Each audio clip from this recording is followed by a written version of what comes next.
From the TFNB Your Bank for Life studio. Now, it's time for the SMOAK Show. Presented by IdealMRI.com. Premium quality MRIs, convenient, affordable. That's ideal. And by Texas Farm Bureau Insurance. We are Texas Farm Bureau Insurance, your insurance provider built by Texans for Texans. And we've been protecting families in our great state since 1952. TFNB, your bank for life, serving Central Texans since 1889. It's time for the SMOAK Show on 365 Sports with David SMOAK and Craig SMOAK. And good afternoon on this Thursday afternoon. And this is the SMOAK Show, 365 Sports. Craig SMOAK with me, David SMOAK, and also with a lot of people who do a lot of things behind the scenes. There is Craig with his patented Rangers hat. And always either a jacket or a hoodie. Are you cool temperatured? Is that how you normally are? Because I'm probably the opposite. No, I just don't want to make people get crazy over the guns over here. You know, I'm holding them back. No, I'm cold natured, I guess you could say. And normally, although it's starting to get hot in Texas really quickly now, I think it's a pretty sweltering summer in front of us based on how it's starting to feel right now. El Nino, is this an El Nino? I don't know if it is or not. It might be. Texas summers are really, really unbearable. So mostly when you walk indoors, it's kind of cooled off a little bit, and we've had some people that really love it cool around here. So it just kind of fluctuates, and I just get used to wearing a jacket. So that's just really all it is. Garrett Ross, who does a lot during this show in the producer's booth with Rez and Logan, etc., when he was running the show, he was back in that top right corner where we had the original studio. And he would have that thing up where it was freezing, which I don't know if I'd rather have it really cold where it's uncomfortable or so hot you're miserable. I think I'd rather have it really cold. I think I'd rather just throw on a jacket and be able to keep it moving. Yeah, so that's basically what I do. And if I need to, I take it off. But it's warming up around the state of Texas, and certainly none of the college football conversation is cooling off either. So let's get into it. A lot to get to. In fact, this is just a little simple comment, but thought it was interesting. In fact, they traded a text today and an email with Cody Campbell from Saving College Sports, and we know who he is when it comes to Texas Tech and more. So he put this out there today that very happy to see Brett Yormark, and used his Twitter feed and Jim Phillips speak out in support of the 2014 playoff. This move makes money, makes sense, and is broadly supported by the college football ecosystem. Let's get it done. Well, I guess their match for WrestleMania next year is off. But no, in all seriousness, I don't think anybody felt like there was a rift that would continue to exist or be an issue really between Cody Campbell and Brett Yormark. They both said their piece and how they felt about a month ago. And I think kind of dealt with that and probably talked behind the scenes and made it very clear that both sides, there was no personal ill will by any means. It's just a bit of a power struggle and a difference of opinions on some topics, and Friday night games were a big one. So that came and went, and the Big 12 still standing after all. And Cody Campbell's got thoughts still on things, and that includes the playoff. And I think this 2014 playoff has been a content goldmine for college football folks, but it's also one of the hot topics because, well, playoff structure has been a hot topic pretty much every offseason now since they expanded the playoff. And so everybody's got thoughts on it. We've given our thoughts to various degrees on it, and not everybody sees eye to eye, and not everybody's going to see eye to eye. I don't think whatever structure we go to, everybody's going to be completely on board with it. I do think that in a perfect world, you go to 16 and there's not like having to fiddle with buys and all these different things, and you make more home campus games. And to me, that would just be clean cut and pretty simple. But then you still have to get into, well, how are those 16 teams decided? Well, I think The thing that I'm really kind of alarmed by, and I'm open to any and all ideas. I don't love 24, but I understand 24. I just wonder after 24, then what do they want to go to? And I think it'll be like 32. And you say, oh, that's crazy, is it? I mean, look how fast we've gone from 4 to 24 potentially. Now, we talked to Timmy B yesterday, and he feels like there's still going to be a little bit of a wait between getting to 12 and then getting to 16 or 24.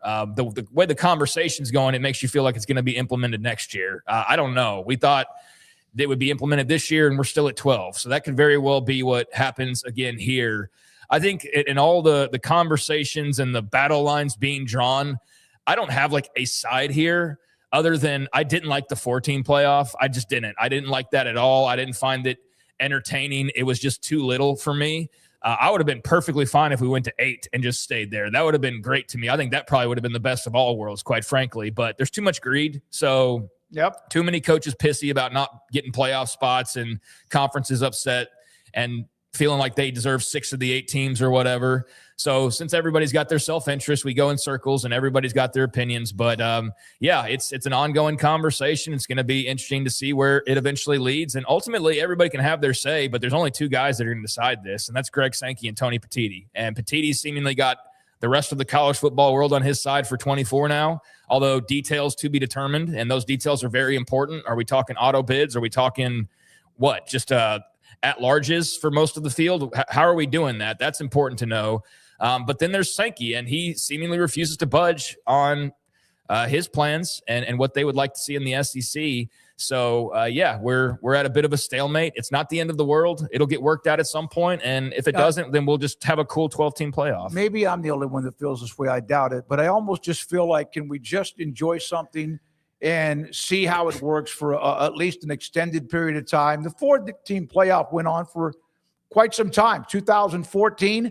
And then, of course, straight to, what was it, 8 for 2 years or so? Then 12. No, we never had 8. We went from 4 to 12. 12, that's right. Yeah, there never was 8. I am getting a little bit senile. And then we went to 12, and now they're already talking about 24. It would be nice, just nice to just for a few years, see how it goes. And then, but okay. Well, that's the idyllic old man in you.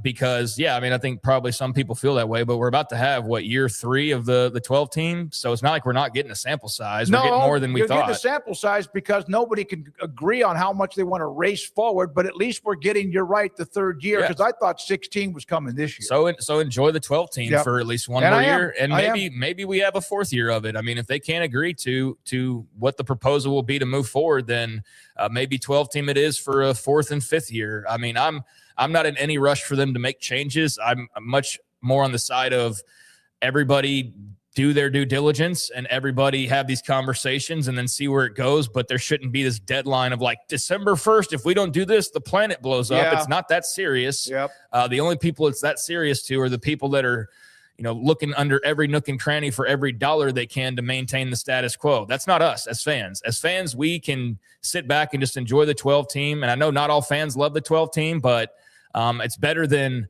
zipping forward just for the sake of zipping forward, going all the way to 24 and then going, oh, wait, this was a bad idea. How do we go backwards? Well, you're not going to be able to go backwards. Or we need to make even more money. And that is something I want to get to in just one second. But on Cody Campbell, I think for a guy, just first of all, as a leader of Texas Tech, I think they've proven they now can make the 12 team, and they're the favorite to make the 12 team again and to win the Big 12 again, and probably will remain the favorites along with a couple of other schools for the foreseeable future. I think, though, for kind of his side of it, he obviously sees things differently. His recommendations for the sport versus the school's recommendations, whereas his is much more athlete friendly, and it's not all like there's a couple of question marks on exactly how his act would work versus college sports' leadership, but his is much more athlete friendly, much more about access for everybody. And that's something that actually, I think, ruffles the feathers of some of the power brokers. So they paint him to be like some devil man that's trying to ruin the game. And all he's like, we want to share money and more access for people. And they're like, you're trying to kill college football. It's just kind of wild. I understand, don't agree with every point he makes, but I'm not surprised to see that he's in favor of this playoff version. He's not giving up. He's not giving up. And there's a lot of different factions, I guess, is probably how you could say it. This is from Clark Lee at Vanderbilt with this particular story. The first thing that we need to do and focus on is how do we end or when do we end the season? I think we have a real issue right now. I think the issue is tied to TV contracts, dedicated time slots, when we're not competing with the NFL and stuff like that, which extends our season 3 weeks into January, that absolutely undermines the integrity of what we're trying to do as a sport. And then Clark Lee, Vanderbilt head coach, went on to say, whatever we do next with the playoff expansion, it's coming. We, the SEC, all expected it for this year, and it hit a hiccup. But as expansion comes, it cannot come at the expense of paying attention to the season's end, and let's be more reasonable at tying that together. So he also said you're going to have to get used to with this happening. Traditions are gone. Like, we've seen great rivalries in college football basically disappear, and that all started even with Texas and Oklahoma when the Big 12 was formed, among others. But Clark Lee at Vanderbilt with some thoughts about somehow the playoff model is incorporated, right? Otherwise, the season extends forever.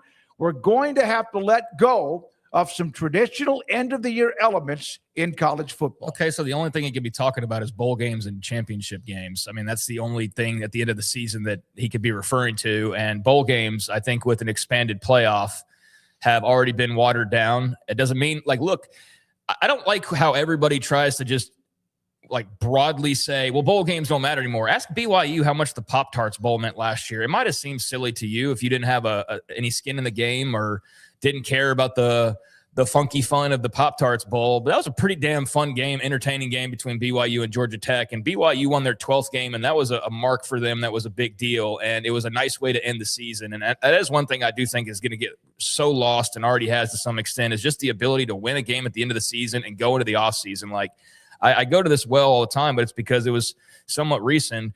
But a year like, and I know it's a smaller school, so people are going to be like, why are you using Baylor? But Baylor in 21 with Dave Aranda wins school record number of games, 12 wins. They win a thrilling Big 12 title game. They go to the Sugar Bowl. They beat Ole Miss. They win their first ever Sugar Bowl. Season's over with. Greatest year ever. Most NFL draft picks they've ever had.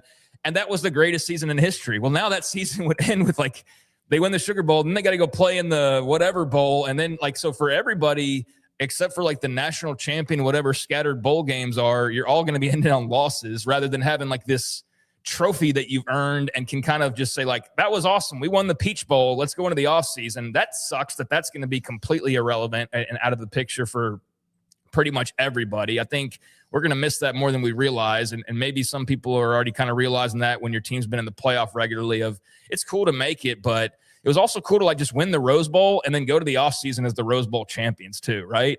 And just you ended on a win, and it wasn't about the next thing and the next thing and the next thing. And that's all it is now, is just the next thing and the next thing, unless you're the last man standing. So that sucks that's all basically been ruined. And I do think the future is not very bright for the bowl enterprise as a whole, outside of the bowls that will be in the playoffs. So yeah, there's some questions remaining on how all that's going to work. I think there will still be bowl games because there's a lot of teams that aren't going to make the playoffs still, and you want them to have a prize at the end of the year.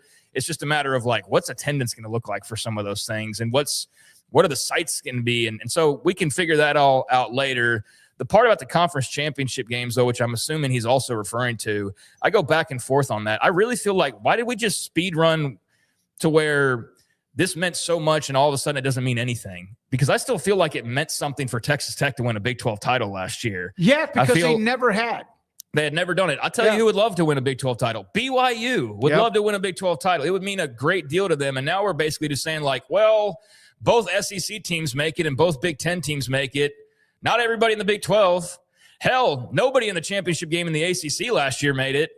But all our teams make it, so it doesn't really matter anymore. And it's like, well, I think it matters for some teams in some places. And I understand with realignment that we've tilted the schedules to where not everybody plays everybody. And like you have that mess like the ACC had last year. But really that was a mess created by them because they didn't have better tiebreakers in place to just simply say, like, highest rated team gets in. Boom, Miami, like, that kind of thing. Instead, they just stumbled into this sequence of events where it's like, oh, crap, our rules kind of make this a mess. And then they've tweaked that and they've fixed that. But I think just throwing those to the wayside like they mean nothing is something that I'm having a harder time kind of accepting. I understand why that conversation is the way that it is, but But I think it's also, like I said, it's the SEC and Big Ten. We're like, well, we both get in regardless, so it means nothing. We'd rather have or that. Did you hear what Jim Phillips said this week at ACC meetings? He said that the reason 24 is a good thing is because it gives us a chance. We've said that before with the Big 12 back when I think was 12 when it first went to 12. Yeah, I understand that. And there was an article written. Wait a minute, Matt Hayes, I think, is like. So that's why you want to go to 24, because it gives you a chance out of 24 teams. The ACC has a team that Miami, of course, made a great run last year. So it's kind of, but you were mentioning it. To me, bowl games, yes, some of the attendance sucks. It all just really depends on the momentum and the teams involved too. But winning a bowl game, I remember, was it like Florida State won a bunch in a row because they weren't playing for a national title, and some of those were for a national title. I still think there should mean to end the year where you're going to have a national champion, a couple of teams that get, but there are still other teams that would be nice to kickstart.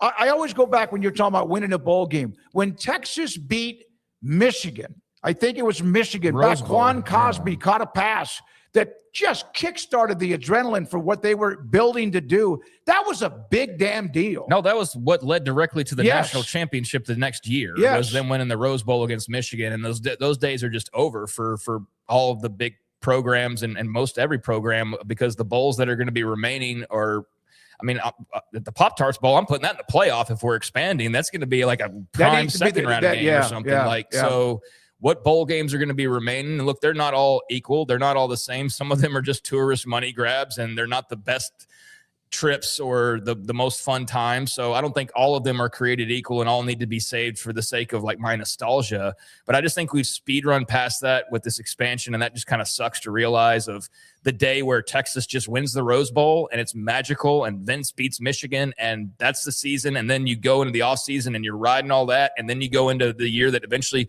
like that's over now. That's pretty much over for everybody. The example I gave for Baylor, and there's various thousands of other examples. My question, though, about going back to conference championship games, like I mentioned in all of these things, is I understand one of the answers is going to be, well, the TV deal and the money and all that.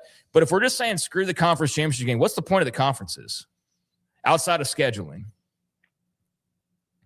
Yeah, no, I mean, what's the point? Well, right now, the point of conferences, the number one point is how much revenue can you produce for your outside school? of the TV deals. Yeah, that's right. Outside of the TV deals and the money that you're guaranteed. I think Kirby Smart's made this comment.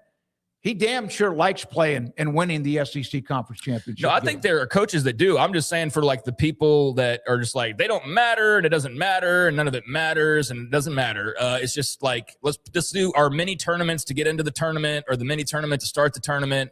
And some of those ideals are appealing. Like, I think just everything needs to be fleshed out more. We're like, everybody's it almost feels like reacting is like, we got to do this by tomorrow. And if we don't, like, it's some crunch time thing. And it's like, let's just let it play out and breathe a little bit. Let's get some more details. But I understand the conversation. That's not really how it works.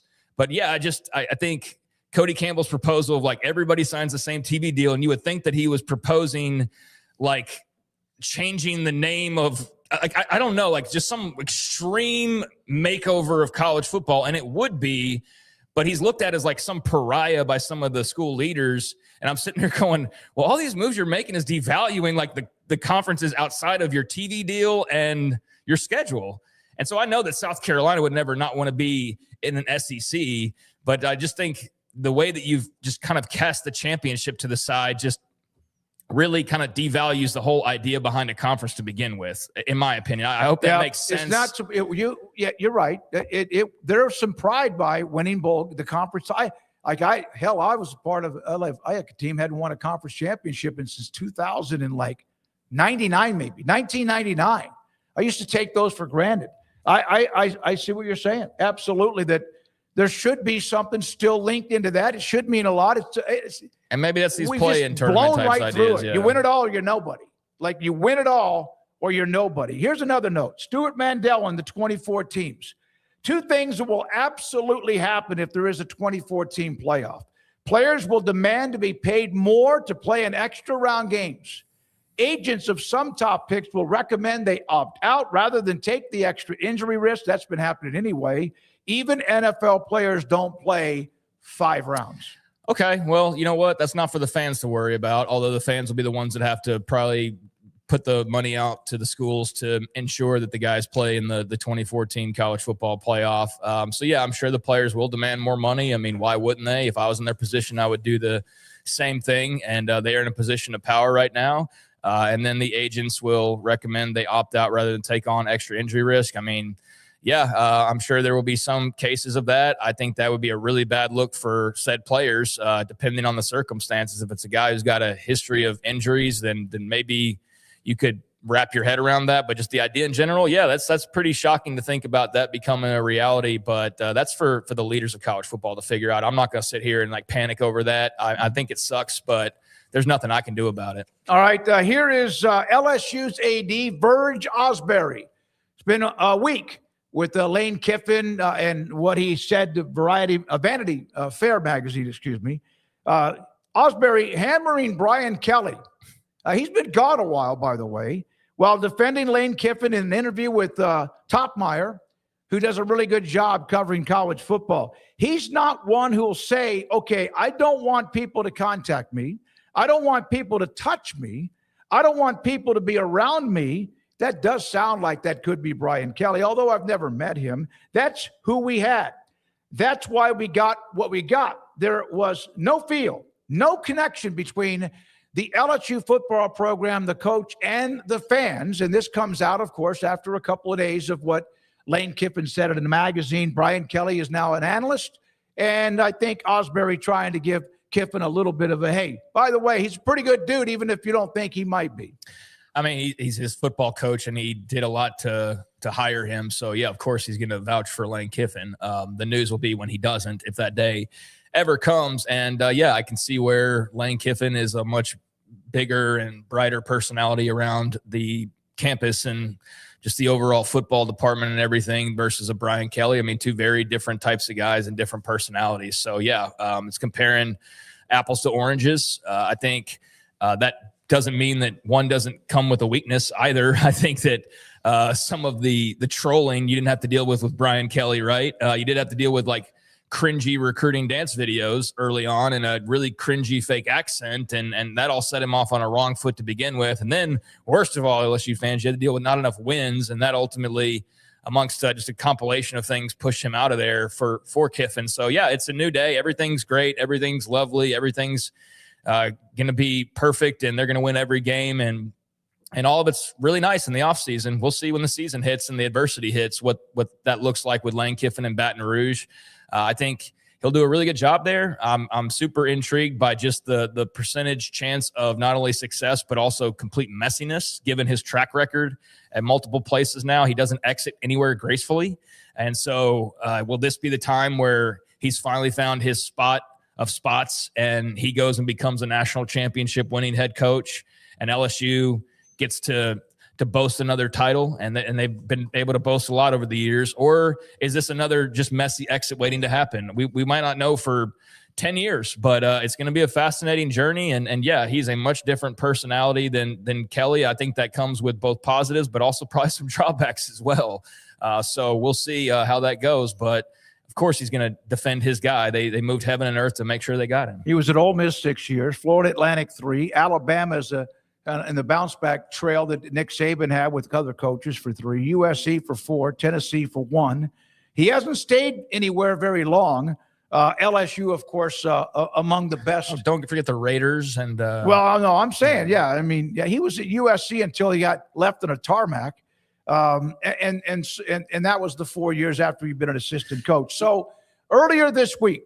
Oh, no, he's a polarizing guy, and I think it's just going to be fascinating. Yeah, you wonder if eventually he just wears himself out and others. Or maybe he's the next big thing. Like, we don't know. Do what you do at LSU, which is, as we've mentioned, with the different coaches, win national titles.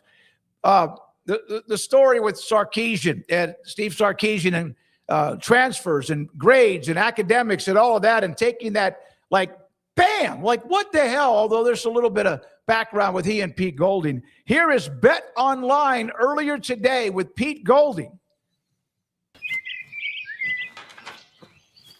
doing his thing.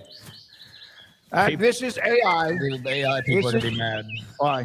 A lot of people don't like AI. I know, but it's just, golly, it's a little bit of lightheartedness and sometimes what gets to be everyone's angry. But it's a combination of AI and a betting company, though. So it's like doubly. Oh, yeah, and college football. Gross. But we can't let others do that. Well, I like Ole Miss is apparently, I think, what that says. So you can see the AI mistake there, unless I just can't read the M properly because I'm a little bit far away. It's and that's one way to detect. I mean, to the point of the deal, like, Ole Miss, or well, I guess just kind of a sloppy M.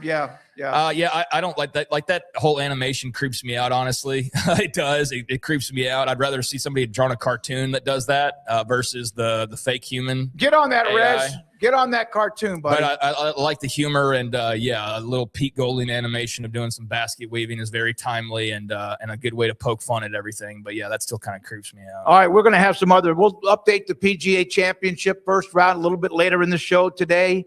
There's some other college football notes. Craig's off the radar when it comes to the playoffs and more.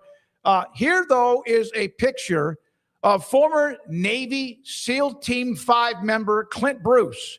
He spoke at our 16th annual Academic All-Stars program last night at McLean Stadium, the Baylor Club. He was amazing. 20 student athletes honored for what they do as both great students and also really very good championship level athletes, a combination of what student athletes supposed to be about. One of the interesting parts of the night was a young lady named Miley Steen from Bremont High School between Waco and College Station. Her father, Stephen, walked up to me. He handed me a picture in his phone that was a handwritten note that I gave him, sent to him in the mail in 1997. He used to listen to my talk show in Tyler, and he won tickets to a Cowboys game. His daughter, which I had no idea, was one of the 20 student athletes. He has that in his phone, came up to me and showed that. So Stephen Steen, that was really cool. Your daughter, Miley, is obviously incredibly talented. So we had 20 student athletes. Do you have the full page ad real quick before we go to the break, Rez? There we are. That was in the newspaper. We also have it online. 20 of the student athletes, the sponsors, Clint Bruce, love the program. It's over. For me, when I say goodnight at the end of the banquet, it's like my summer begins, kind of like graduation, because we push, and those 20 student athletes are amazing. All right, when we come back, we have Sam Kahn, Max Olson, Brandon Marcello, Chuck Cooperstein, Craig's off the radar, and whatever Andrew Valet dials up for the last few minutes of our show. Thank you to Rez. Thank you as well to Logan and also Garrett Ross and Andrew Valade. This is the Smoke Show on 365 Sports. I had the busy stretch to get to the All-Stars banquet. I got home, unloaded a few things, and I slept like a baby. I had my alarm set for 6:30. I woke up at 6:15, and I drove to the start edge of the Waco Dam, the entrance, which is just about maybe a third of a mile away from where I live. And then got on the dam and jogged. I jogged. I jogged a mile and a quarter out towards the dam, on the dam, and then I jogged back to when I hit 2 miles. I did that because I can now. I say that because I want you to know that if you've had some issues with your hip, your back, whatever joints have been aching, whatever joints have just like arthritic, and you've tried injections to try to maybe create some relief, but it's not working or not working very long, QC Kinetics, locations in Dallas and Houston. I met with them, a free consultation in September.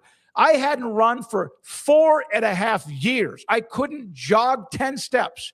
And now that's the third time I've gone 2 miles. I've done a mile quite a bit, like 3 or 4 times a week. It's so much because I think through so many things when I'm doing that. So I want you to have that opportunity. Here are the numbers in Dallas at 972-972-8610, in Houston 713-913-5285. You might go, well, what the heck do they do? They take your natural biologics, your plasma, platelets, your stem cells, bone marrow. They take that, they draw your blood, spin it, and then they put it back inside of you.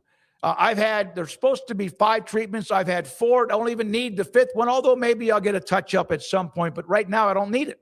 It does work. It's worked for me. I want you to have the chance for it to work for you. Some of you in the chat, some of you watching, you have mentioned that you've had issues with your back and more. It's QC Kinetics in Dallas and Houston. At QC Kinetics, using your natural biologics for you, to heal you. In Dallas and Houston at QCkinetics.com. Broker is your Lennox Premier dealer. Right now, qualified buyers can make no payments and get no interest financing for 12 months on a new Lennox home comfort system. Conditions apply. Call Ray Broker Air Conditioning and Heating Specialists for details and a free estimate. We're celebrating the Declaration of Deals at Allen Samuels in Waco. Right now, get $13,000 off a new Ram 1500 Lone Star, plus 2.9% for 72 months. Cash in on $13,000 off a new Ram 2500 Laramie Crew Cab, or choose 0% for 36 months, plus no payments for 90 days. Feel secure with America's best full-size truck powertrain 10-year, 100,000-mile limited warranty at Allen Samuels. Come by, let's be friends.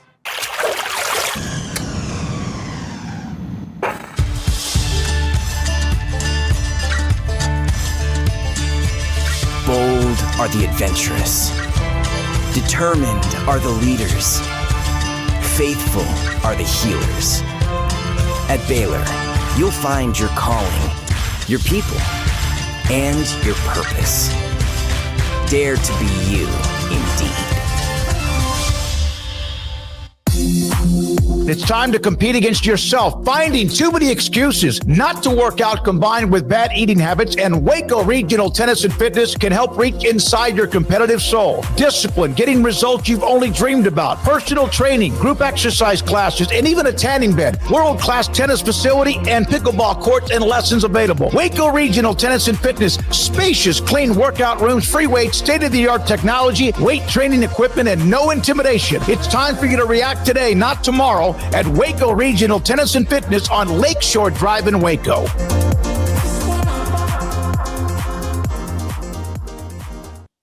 Serving Central Texas since 1889, TFNB Your Bank for Life takes pride in being more than a bank.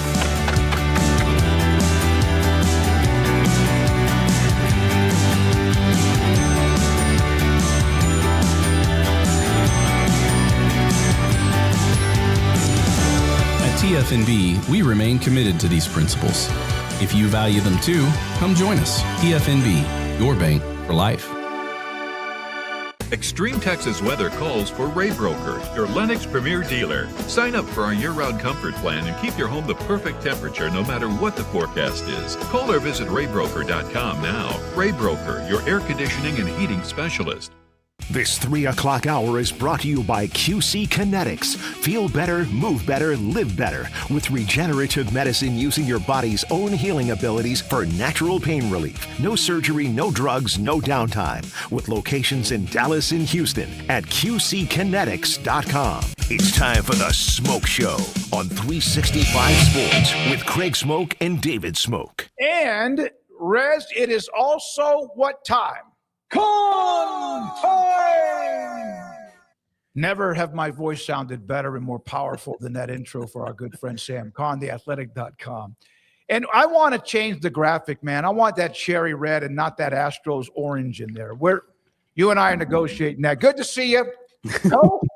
No. I like the way it was when I texted you. I should have never told you anything because then you wouldn't have changed it. Well, we did, but it's still got that Astros look to it, and that's fine.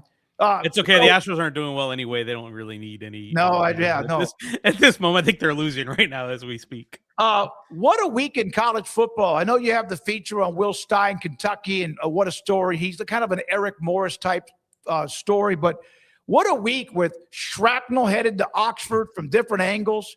The 2014 playoff, SEC heels in the ground with saying, Sam, we're in May. People are going to start like literally hurting themselves if we don't get to media days pretty quickly. This is all a sign to me that we need actual football. We have reached the dog days of the offseason. Guys are being let go to go home from school and have a couple of weeks off and before they return for summer workouts. Coaches, assistant coaches are on the road. Head coaches are doing their barnstorming tours. I call it the rubber chicken tour, where you go to the hotel and eat the rubber ish chicken. But this is the time where it kind of gets, there's really not a lot going on. There's no spring portal window also, so we're not talking about transactions like we were at this time last year. There was a lot of activity still happening at this point. I'm grateful for that, but yeah, it very much became apparent to me this week that we really need some football. We need something to talk about, because otherwise, left to their own devices, the coaches are getting a little restless. Sam, I understand why Lane Kiffin took his pointed shots at Ole Miss, and he, of course, did the Lane Kiffin thing of like pleading ignorance, basically. And it's like, dude, you're smarter than that. We know that you know what you're doing, and you can't just play dumb every time you dip your toes into controversy. So just own what you said about LSU and all that. But the self-awareness, like zero, given where his school is and the history of like all the schools in that league. It's just like, we didn't clearly think that out. I didn't understand the Sark stuff as much, though, and maybe I just am not following recruiting close enough. Was there like a battle with Ole Miss they lost that had him decide, like, I need to take a shot at Pete Golding and the Rebels, or I don't know, was it just pure coincidence, you think? No, I think it was probably a little bit personal. I don't know if you guys remember, there was a book published or something in the last year or so where it came out that Pete Golding used Sark's past against him in the recruiting trail. I think when he was talking to Arch Manning. Okay. That was I think the report, or I don't remember the exact quote, or remember exactly all the details, but I seem to remember that there was a story published out there that during the Arch Manning recruitment, Pete basically tried to use Sark's past against him, and everything that happened and the fallout from him leaving USC or getting fired from USC. So I assumed when I saw that from Sark, I assumed it was personal on that level. Like he obviously got wind of that because we all read that little excerpt, but I'm sure Sark didn't take too kindly to it and probably has been waiting. I don't know. I haven't talked to Sark about it, so I don't know, but I'm just going to assume that he's been waiting for a chance to take a shot back at him. Yeah, I mean, and now I Google it, and I should have just done that to begin with, but I just, was going to ask you. So yeah, in the 2025 report, Seth Wickersham's American Kings Golding while at Bama allegedly brought up Sark's past alcoholism to recruit Arch Manning to Texas. So, okay, that answered the question. And so that makes a lot more sense. And I could have just Googled that, but it was just something that came to mind while you came on. And, well, that makes a lot more sense now, doesn't it? Yeah. There might be a little bit of bad blood. I'll be curious to see what their interaction is like. And they've shared a staff together. Weren't they out of the Alabama staff at the same time? Yeah, absolutely. Yeah. Yeah. And it's almost like he had it in his back pocket for just the right time. I think this is a good time to bring it out. Yeah. The other thing that's interesting about that to me, and one of my colleagues brought this up today in one of our group Slacks, was this is also Sark's comment, also one of the very few times that I've heard academics mentioned in the same sentence as player acquisition recently. Like, it's just much as the sport has changed. That's an interesting thing. Like, we haven't heard a lot of guys talking about, you guys do it in the recruiting pitch, but in terms of like interviews and talking about the portal and transfers, we haven't heard a lot about academics. So it was interesting to hear Sark bring that up because clearly at Texas is something they still care about, or at least they say they do. Yeah, no doubt about that. So you had a piece on Will Stein, and there's a lot of excitement. I've seen a lot more Kentucky talk this offseason than I think I've maybe seen in any other offseason outside of like Mark Stoops on the hot seat. What were your thoughts? What were your impressions? And what are you now thinking about Kentucky in 2026 versus maybe what you're thinking about prior to being a part of this story?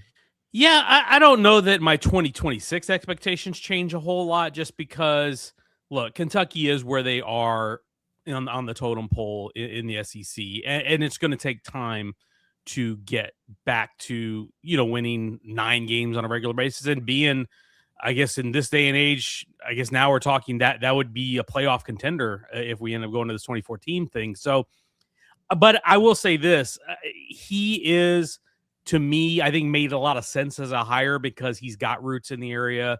He's from the state. His dad played there. He grew up rooting for that program. Obviously, he played at the rival school at Louisville, but he's done a really good job in multiple stops. He did a great job at Oregon with all the quarterbacks there in that offense. He did a great job before that at UTSA with Frank Harris and the program there, and they won a conference championship while he was there. His pedigree and track record's pretty good, and I was really impressed this offseason with what they've done in player acquisition. They had a top 10 portal class. I think in our rankings we had them 8th. And I was really impressed with some of the guys they got. Like Kenny Minchie was a guy that Nebraska was about to get, and Kentucky went in there, slid in there, and got him. They got Lance Hurd from Tennessee, C.J. Baxter. They got a lot of really Colton Price, who you guys are familiar with, obviously from Baylor. A lot of really quality players and a lot of really good offensive and defensive linemen. So I really like the approach. I think they definitely opened my eyes with their portal class. And then right now in their 2027 recruiting class, I think they're currently in the top 10. It's a little early. Obviously, we still have to get through June official visits, but being at that point right now, it certainly shows some momentum on their part. But I think he's a really bright guy who obviously is a really good offensive mind and developer of quarterbacks, and that's a good place to start. I think the pairing of him and Kenny Minchie has a lot of potential. But long term, I think that's the thing is, are they going to have what they need financially to compete long term? And if they do, then I think this thing could get really interesting for Kentucky. Is he on? I brought this up earlier, and I am looking up his resume with Will Stein and knew about him at UTSA with Traylor and when he left for Oregon. Is Will Stein and Eric Morris, are they on the same kind of track with their college coaching careers? I think I would say it's just a little bit different because Morris actually has had head coaching jobs before. Mm-hmm. He had the Incarnate Word job early back in, I think it was like 2018. And then he had went to Washington State, but then he got the North Texas job and had that. So Will's a first-time head coach. So it's a little bit more learning on the fly. And we talked about that candidly because, as you guys remember, he was at Oregon trying to finish out the season when the portal opened. So he was basically trying to help construct the portal class and help Oregon, advance in the college football playoff. He put a lot on his GM, Pat Biondo, who he hired, who brought with him from Oregon. And Pat, I think, has a really good reputation in the industry and did a really good job of kind of manning the ship, along with their coordinators, Jay Bateman and Joe Sloan. They did a really good job of kind of running the ship until Will was done with Oregon. But I think Will is on that track that we've seen a lot of coaches on. Okay, really good quarterbacks coach, really good offensive coordinator. Now your first-time head coach. I think we've seen that one a lot of times, and it's one that I think we won't see slow down anytime soon. But I think this one made sense for not just because he's on that track, but had a lot of success at Oregon, had a success at the Group of 5 level, but also he's a native Kentuckian. I think that him going home and being back and running the program that he grew up rooting for, I think made a lot of sense for them.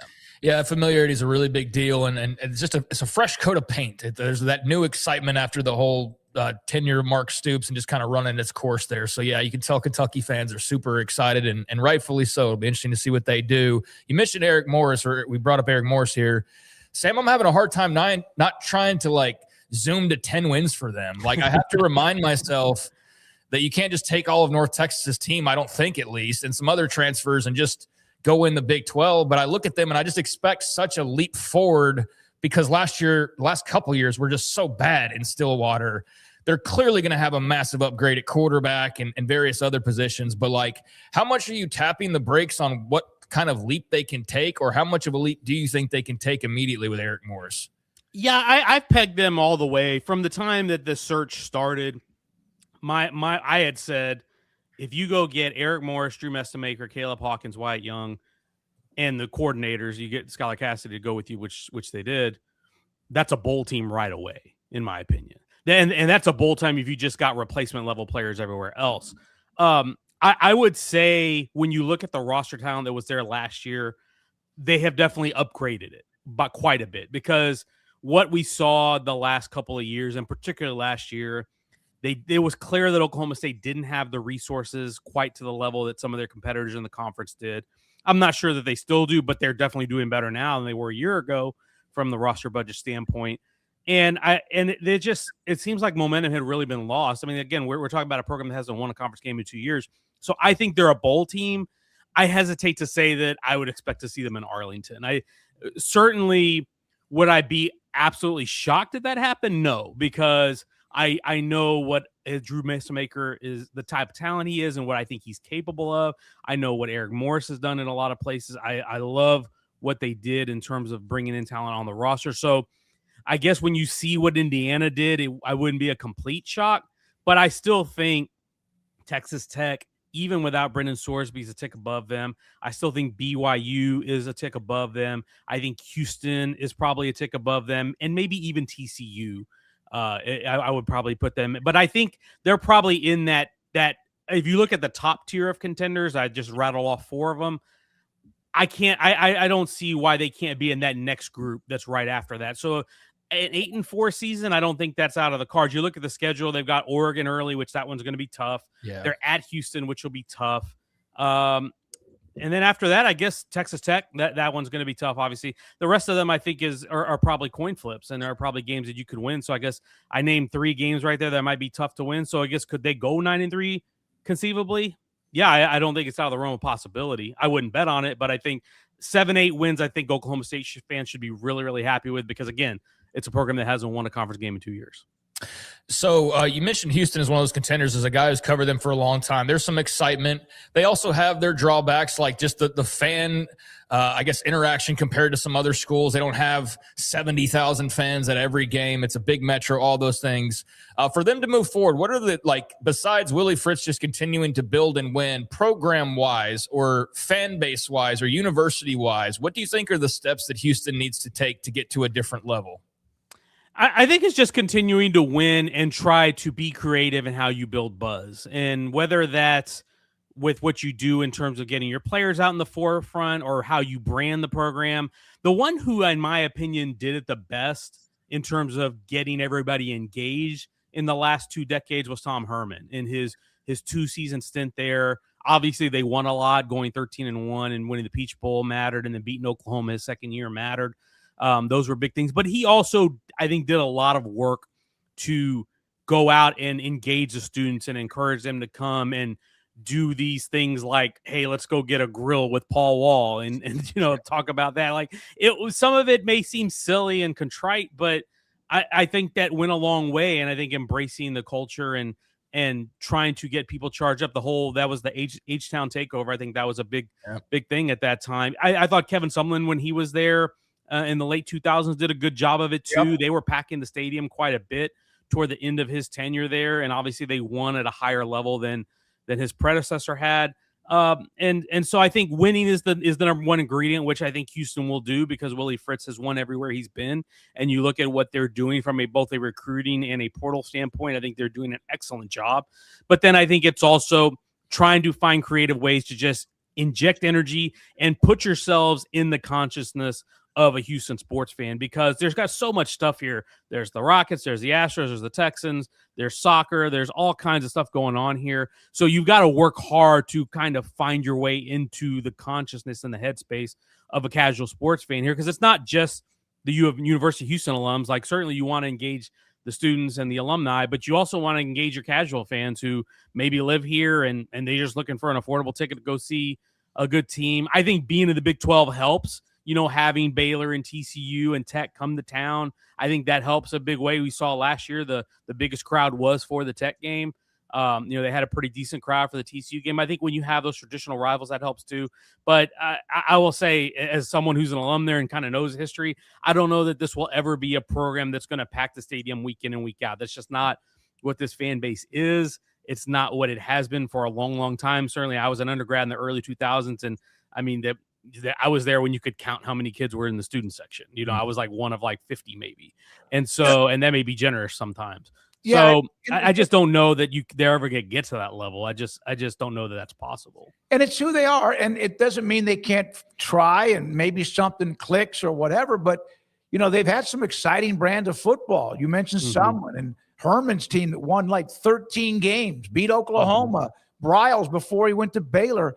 And before that, it was the John Jenkins and Jack Pardee run. I mean, it was, of course, Yeoman was something special, but they're doing it differently too. This isn't just like throw it all over the yard and score a bunch of points. They're trying to do it by putting together all phases of the game, which I kind of respect. No doubt. I think Willie is a culture guy. He's a foundational guy. You know what you're going to get with a Willie Fritz team.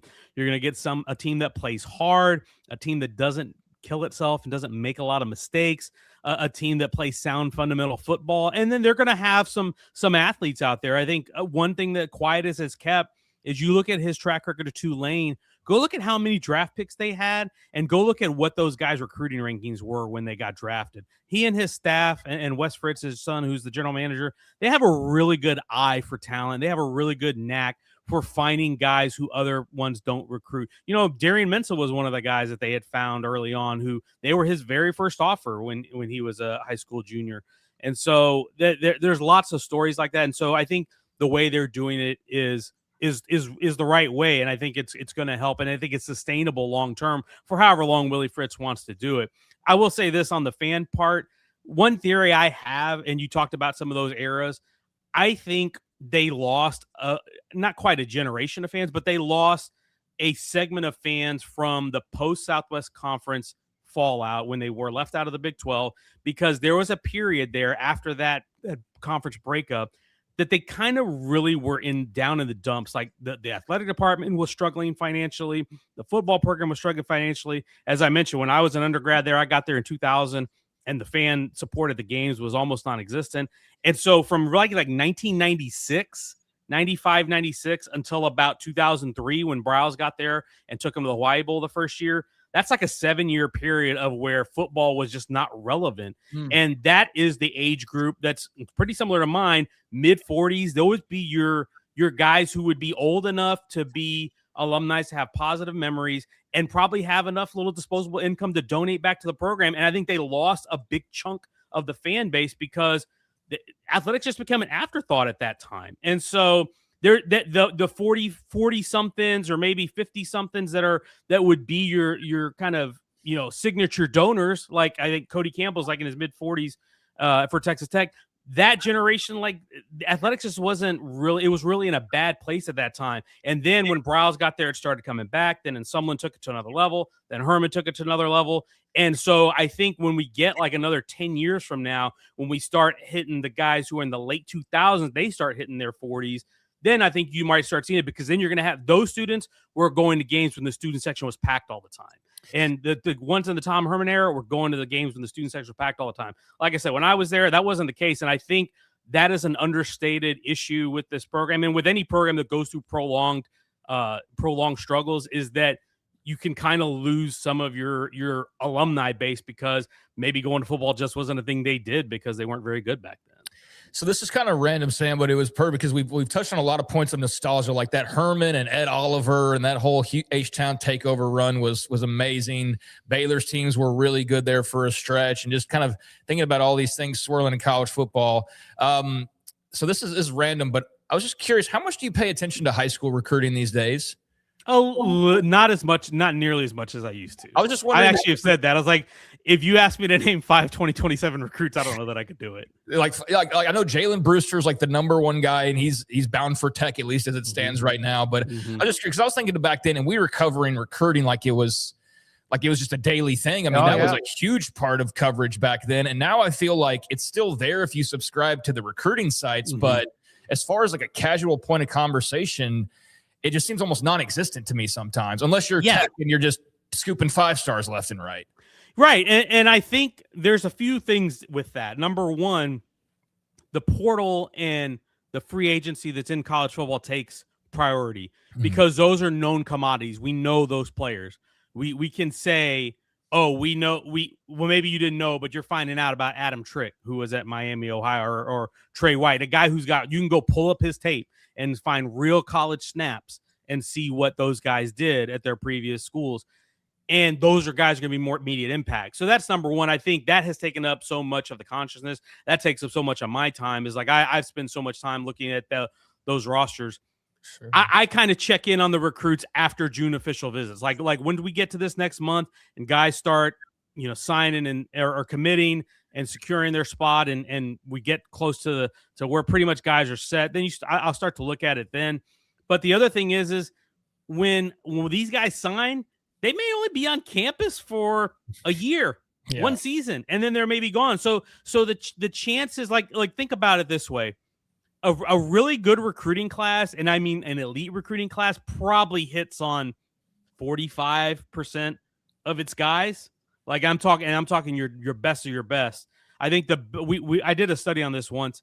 The Alabama 2017 class, which is considered one of the greatest classes ever, I think they ended up 63% 3 years, 64% of their guys ended up becoming either starters, All-Americans, or draft picks. And that was the best one. So I just said like 64%. That means like 37% of those guys didn't. 33%, 36% of those guys didn't and didn't end up finishing their career there. And so when you have that dynamic now where there's other ways to acquire players, there's other ways to build teams, and now you don't know how quickly how long these guys are going to stay. They may be gone within a year. I think the casual fan, I think, loses some of the investment because you used to get to know these guys for 3 years, and that was the only way you improved your team. You sold the hope by getting good recruiting classes. We got to know who Kyler Murray was, or we got to know who Johnny Manziel was, or we got to know who DeMarcus Lodge was and Dalen Mack and all these guys for 2 and 3 years because we heard about them forever. Yeah. And now there are still fans that do that and still consume it because the business is still running, the rankings are still there, and people are still reading the content. But I think your casual fan who maybe was more conscious of those guys probably is losing a little bit of interest because it's like, well, we're kind of more focused on this portal class. What quarterback did we get? What edge rusher did we get? And then let's see if those freshmen come in and do something. And when they finally start doing something, then we'll kind of pay a little bit closer attention. Yeah, and it just made me think, too, when we were talking about Houston, I was thinking of Keyshawn Henderson and just the expectations for him. And I was sitting there thinking, I was like, man, it's so rare to just have like a star top-rated guy just kind of sitting there and we'll see him, and he's gonna wait his turn apparently. But yeah, it made me start thinking about just the old days and how different recruiting particularly is now versus the way that it used to be. It's wild. The other thing I'll throw in there too is I think recruiting has become less regional. I was talking about this with somebody earlier today. True. It's so much more national now, and that even predated the NIL era. I'm sure you guys noticed. Just in our state, in the state of Texas, I noticed about a decade ago, guys are starting to leave more and more. I think part of that is the social media kind of closes the gap in that Ohio State doesn't feel so far away because they're in your feed all the time or they're on your television all the time. And so for a Texas kid who grows up in Brenham, 20 years ago, it may have felt like a foreign country, but now it doesn't feel so far away because you're exposed to them all the time. So the national TV, the social media, the 24/7 inundation of content helps kind of bring some familiarity there, and it doesn't feel so different. And so that, I think, started that trend. And now when you introduce NIL and player compensation, now it's like, okay, what are you paying? What's the depth chart look like? What kind of fit do we have? All that stuff. And so I think the fact that recruiting is more national and less regional, one of the interesting things about recruiting was we used to follow the guys from where we're from. I used to follow all the Houston guys or the Texas guys, DFW East Texas, and we would follow the guys who are where we're from or where we know their programs. And now Texas A&M may go sign a guy from Pennsylvania, or Texas may go sign a guy from California, and they may have 6 or 7 of those guys in their class, and we're not going to have as much familiarity. You can go pull the tape and look them up, but it's not the same as, oh, I can go down the street and purchase a ticket and go watch this kid play in North Shore. It's a little bit different than it used to be. Yeah, and the portal, too, also takes away the regionality because even if you stay close originally, then you might just go off to Washington. And I've noticed that a lot as well doing the Earl Campbell Award, just trying to keep track of guys. And especially notice like A&M in Texas, you look at their best players, and it's like Arch Manning's not from here. Marcel Reed's not from here. Ryan Wingo's not from here. Like on and on and on. CJ Baxter wasn't from here. There's a couple guys here and there, but a lot of Louisiana, a lot of just from wherever. So anyways, yeah, just kind of reflecting on days of yore and just the changes. It's interesting how all that has just completely flipped from where it was a few years ago. But anything from you? No, all right. It's just been fascinating.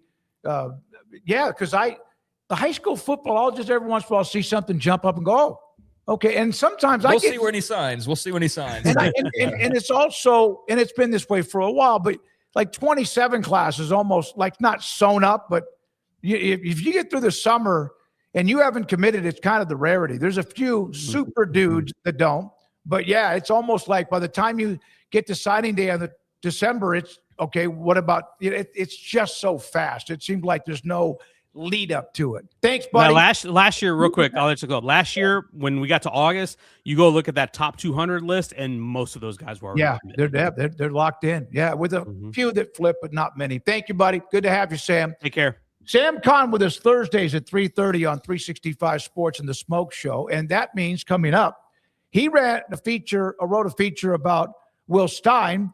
Max Olson wrote a lengthy feature on ESPN about Oklahoma State and Eric Morris. He's next. This is 365 Sports in the Smoke Show. It is Marco's Pizza, fastest growing pizza brand in America. Bob Mock with 5 locations in Waco, fastest growing pizza brand in America, and there's probably a new one coming near you pretty soon. What do they have? Online. I don't even have to go to the website, but I can, marcos.com. There will be 2, 3, or 4 specials on pizza. One might be like a 3-topping medium. There's also the Magnifico. I said I mispronounced it forever, but Magnifico with pepperoni or Italian sausage or both with great prices. I love the thin crust. And then, of course, there are wings and more at Marco's Pizza. Went to their store around the corner. It's about maybe a 5 to 6 minute drive in the Belle Meade location. Man, that's a nice restaurant, too. Sometimes you don't think of that when you're talking about having pizza delivered to you. They have a really nice place to sit down and enjoy a really good meal. Marco's Pizza, 5 locations, fastest growing pizza brand in America. Marco's Pizza. Pizza lovers get it. It's in the major leagues for 24 years. And let me tell you, I can feel it in my joints. Shoulders, elbows, and knees. Trust me. Pain doesn't retire when you do. I tried everything to get rid of the pain. Nothing worked until QC Kinetics. Baseball legend Roger Clemens and other patients are getting lasting relief with QC Kinetics regenerative treatments. No surgery. I trust QC Kinetics. You should too. Let's commit to getting rid of all the pain. Schedule your free consultation today. QC Kinetics. Better starts here. With over 25 years of excellence in IT, Carrion Solutions is your trusted technology partner. From managed IT services to cutting-edge cybersecurity, our expert team delivers tailored solutions that drive success. Our portfolio includes products such as Veeam, Bitdefender, Microsoft, Cisco, and Fortinet. Call David Carrion and his team of experts. Call 888-522-2221 or visit us at carrionsolutions.com. Established in 2007 and independently owned, Alliance Bank Central Texas is committed to helping families and businesses meet their financial goals. From their tellers to their board of directors, they know the importance of superior service and competitive products. Customers have confidence knowing that their financial needs are in good hands. It's your bank, Alliance Bank Central Texas, with 2 Waco locations, 4721 Bosque Boulevard and 191 Archway Drive on Highway 84, and at alliancebanktexas.com. Member FDIC and equal housing lender. Hello, I'm Camille Johnson with Camille Johnson Realtors.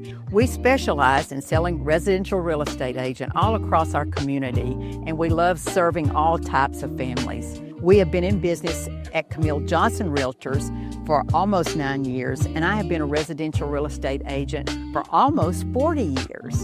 And we love our partnership with 365. So thank you for partnering with me, and thank you so much to all of my clients who have made our company a success. Don't gamble on a used car. Get the value of pre-owned without the risk with Car Bravo at Richard Car Motors. Every Car Bravo pre-owned car and truck comes with a no-gamble peace of mind that includes pre-negotiated upfront low pricing, a thorough multi-point inspection, a vehicle history report, a 12-month, 12,000-mile bumper-to-bumper warranty, a no-obligation 10-day or 500-mile return policy. Get all the value of pre-owned with the peace of mind of new. Shop smarter. Drop in to test drive today or see our selection at richardcar.com. At Richard Car, we give you more. Pepperoni Magnifico. Pepperoni Magnifico. Marco's Pepperoni Magnifico. Classic and crispy cut pepperoni, 3 melty cheeses, all on our fresh made dough. And starting at just $12.99 for a large, it's no wonder Marco's was named America's favorite pizza chain. This 4 o'clock hour is brought to you by Stonewood Dental, your one-stop shop for your dental needs, specializing in teeth cleaning, fillings, crowns, sealants, root canals, IV sedation, extractions, implants, bridges, dentures, full mouth restorations, and bioaesthetic dentistry. Our priority is your comfort from the moment you walk through the front door. Stonewood Dental in Robinson, Texas. It's time for the Smoke Show on 365 Sports with Craig Smoke and David Smoke. And here we are to start this 4 o'clock hour. Max Olson, ESPN, with us at an article very in-depth about Oklahoma State, Eric Morris, and the recruiting pitch to Drew Mestemaker that I cracked up when I read that. Max, thank you very much for your time. So Mestamaker says he still wasn't sure where he was going, but apparently he was, correct? That's right. Yeah, I think, when Drew Mestamaker went in the portal, I think most people expected, and as much tampering as there was during the season, and there was a ton from other, power programs, I think people expected he would go with Eric Morris to Oklahoma State, that'd be kind of a clean move for all involved.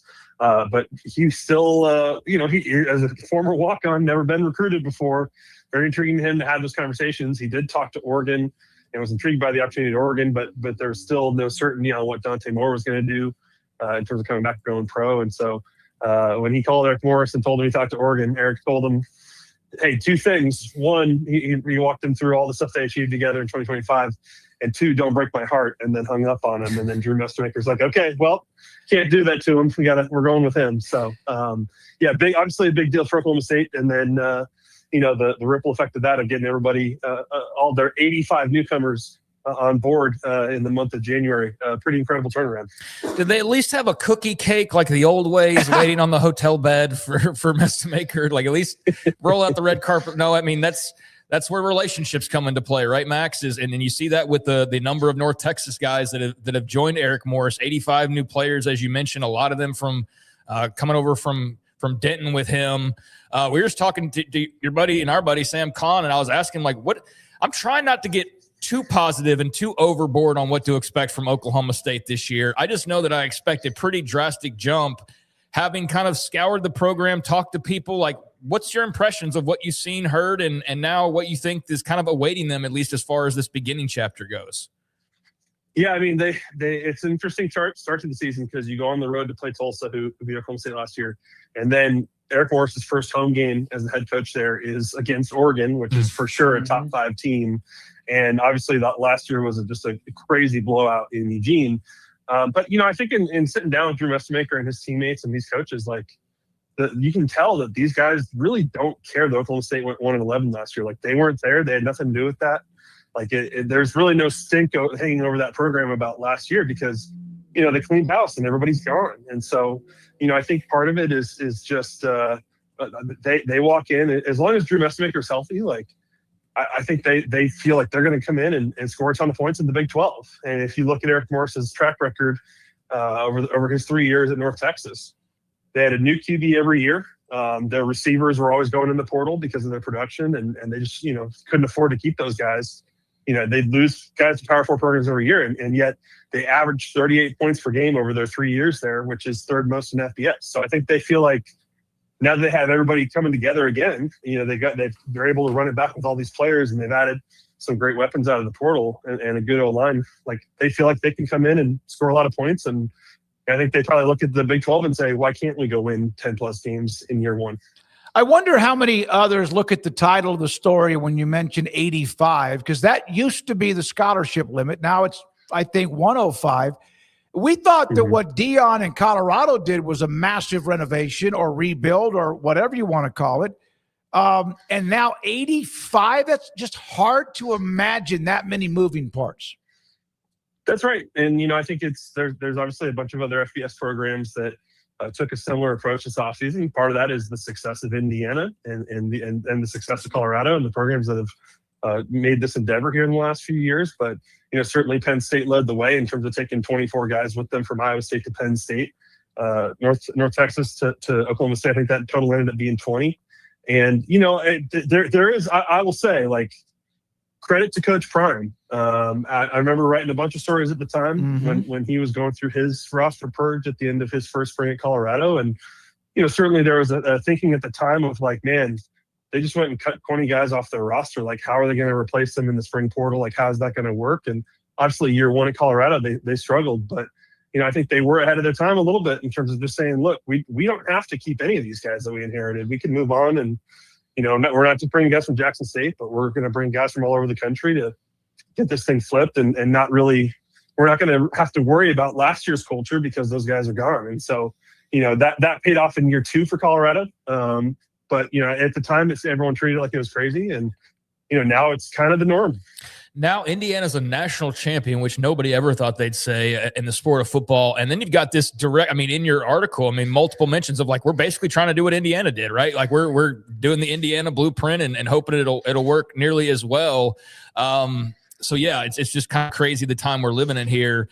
It's a lengthy article. I encourage everybody to go read it, especially Oklahoma State fans. But instead of pouring over like every detail so that they can go read it, what was maybe something else about just your trip or just in the conversations? I found it not surprising, but I can only imagine the conversations and the communication that Wyatt Young and Caleb Hawkins and Drew Mestemaker and all these guys were receiving at the end of last year. It just seems like every school imaginable, especially Mestemaker, we're lining up to try and get him.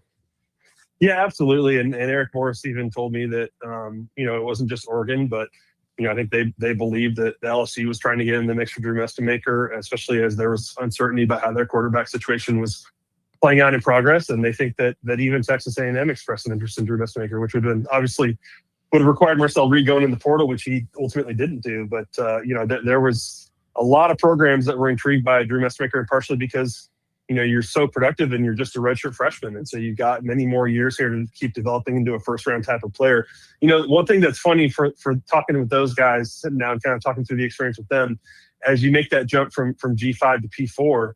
Like Wyatt Young told me, Wyatt Young had a 1,200 yard receiving season last year, led the conference. He told me he made about $7,000 last year, about $500 a month. Wow. So you're talking about, for him and for Drew Mestemaker, you're talking about, man, going in the portal and making 50x the next year. Or something Add like that. a couple zeros. Yeah. Yeah. I mean, it's pretty incredible. I mean, say for Mestemaker, after Drew Mestemaker had a good game against Washington State, I think they were 3-0 at the time. Eric Morris went to his GM, Raj Murdy, and said, "Hey, we got to pay Drew," and they bumped him up to $65,000. And so that's all it costs to have Drew Mestemaker lead the country in passing last year. So, then those guys go in the portal, and Drew was amazed by the fact that you could ask for an F-150 in the process, or you could ask for travel accommodations for your mom and stuff. Like it's very eye-opening for those guys where they're at North Texas, and we're all just trying to ball out and get noticed. And now you go in the portal and you got pretty insane leverage and a very different paycheck coming this year. Yeah, it's been remarkable to watch the changes. Some of it works. A lot of times it does, not everyone. And so we'll see. So what a week it's been, Max, in college football, and it's May with Sark and Ole Miss, then Lane Kiffin right before that, and his former employer. Lots of just backbiting, shrapnel, shots fired. Your thoughts as you watched it from afar? Yeah, I mean, I think, I felt this way for months now, but I think it's, you're getting reminders of it this week. Like, certainly Lane Kiffin will probably continue to be the main character of this college football season that's coming up, right? I mean, I think it's just, they're going to be a lightning rod for everybody this fall. And part of that is just, how much they've spent on their team and just the expectations that they're going to be immediately successful and should be a playoff contender and all that right away.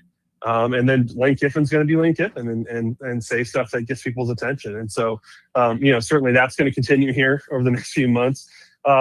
Basket weaving, just a funny joke to me. Do you guys think sometimes these head coaches are like, come on, that's a good joke. Like, why does it have to go viral? It was just, I'm just giving Matt Hayes a bit here. Yeah, no, I think Summerall was just cracking a joke, and then everybody threw him into the mix as though he had said something kind of crazy. And it's like, no, he was just saying a funny joke. Like, yeah, he's got to win now, or else he's just the joke head coach, right? But I think it was all innocent, and he was just having fun with the situation. Yeah, I think we're all looking for something that goes viral this time of year too. So that just comes with it. But and of course we'd rather talk about the silly stuff than the fact that a 2014 playoff is currently being shoved down our throats. Yeah. Yes. Never ending playoff discussion, Max. I think it's fun, and it was fun when you used to riff on it back in the day and maybe fantasy book it yourself on how you would do it. And that still can be kind of fun. I enjoy some people's ideas. Like, I'm open to these play-in ideas, and I'm kind of waffling on the conference title games. Like, I get why with these bigger conferences we don't need them, but I also feel like there was something that was kind of cool. I don't know, man. I'm just trying to make sense of it all at this point, and a lot of it doesn't make sense. I'm here for it. I don't know where it's all going ultimately. Yeah, and as we were talking about the transition from 4 to 12, I was definitely not one of those people who felt like going to 12 is going to weaken the regular season or take some meaning out of those big games. I think what we're talking about now and the combination of those ideas, Craig, like I do think that's where you start to wonder, like, okay, are we taking, the most entertaining sport out there and messing it up by just pure greed here, right? Like, I think there's some of those things where you're like, man, are we sure that's not going to have an impact on the regular season and how much we care about those games and, the make or break feeling of all those? Like, I think even in 12, when you could go 10-2, you still had that feeling in a lot of ways. And so, yeah, I don't know. I certainly understand if you're a Notre Dame fan or a BYU fan or a few fan bases, you're like, man, felt like we had a good enough team last year. We should have been in. But I'm guessing if you're a fan of the Pitt Panthers, you didn't feel like, hey, we should have been in the playoffs. Jim Phillips made a comment that out of everything that went on this week about how the 24 teams gives them a chance, gives them hope. And I remember that was something like even the Big 12 had that kind of mentality back when it was 4 teams before it went to 12. Is that we just want a chance. Should the ACC be thinking that way? 24 teams and you want hope? You should be able to get, you hope at least, my God, 3 or 4 teams in the playoff. Yeah, and that's where, like, if we're talking about how the Big 12 and the ACC are going to look at this stuff, like, not surprising to me if they're starting to bend to this idea, just because it's for them, it's more about access and about the ability to get a better cut of the postseason. I ultimately think I can see why that's an appealing argument to them. And, certainly a couple of years ago, in that first 12 team, Jim Phillips was able to get 2 because of an upset in his conference title game. Certainly Brett Yormark, pregame of Texas Tech BYU, was arguing that they both deserved to get in. Just didn't really work out in terms of the spots last year for BYU. Just from a access and a financial standpoint, I could see why those conferences could be swayed in this stuff. But again, like, in terms of protecting the sport and like what's for the betterment of the sport, like, frustrating as we keep heading in this direction, but we'll see when we finally get resolution. Yeah, I mean, there's going to be like a 6-4 team that's still, like, if we went out, we can still make the playoffs. So it's like, man, that third loss didn't matter, did it? That fourth loss maybe didn't matter. And yeah, I don't see how that protects the regular season and really anyway. And the thing about too, and we could go on and on about it, but like, it's not going to stop at 24, Max. I mean, look at the March Madness tournament. They're going to go in 5 years. We need more money. We just can't. We got to go to 32. Like that's the part to me that I just the more we move forward, the more I'm like, it's never going to be at a point where you just go, okay, we're good now. And that's the part that I think really sucks. Yeah, I agree. And I look, there's certainly things that we got to do to improve the 12 team. Like I think when you look at how many first round bye teams have lost, like, to me, the 3-week gap there is a problem. And like, if you could, I would be way more in favor of a setup where, man, that playoff is starting right away and it's a lot more like FCS, and there isn't that delay necessarily, but that goes to the larger scheduling problems that we got to deal with and the bowl system and all that kind of stuff. But it's not perfect, but man, I've enjoyed 12 so far.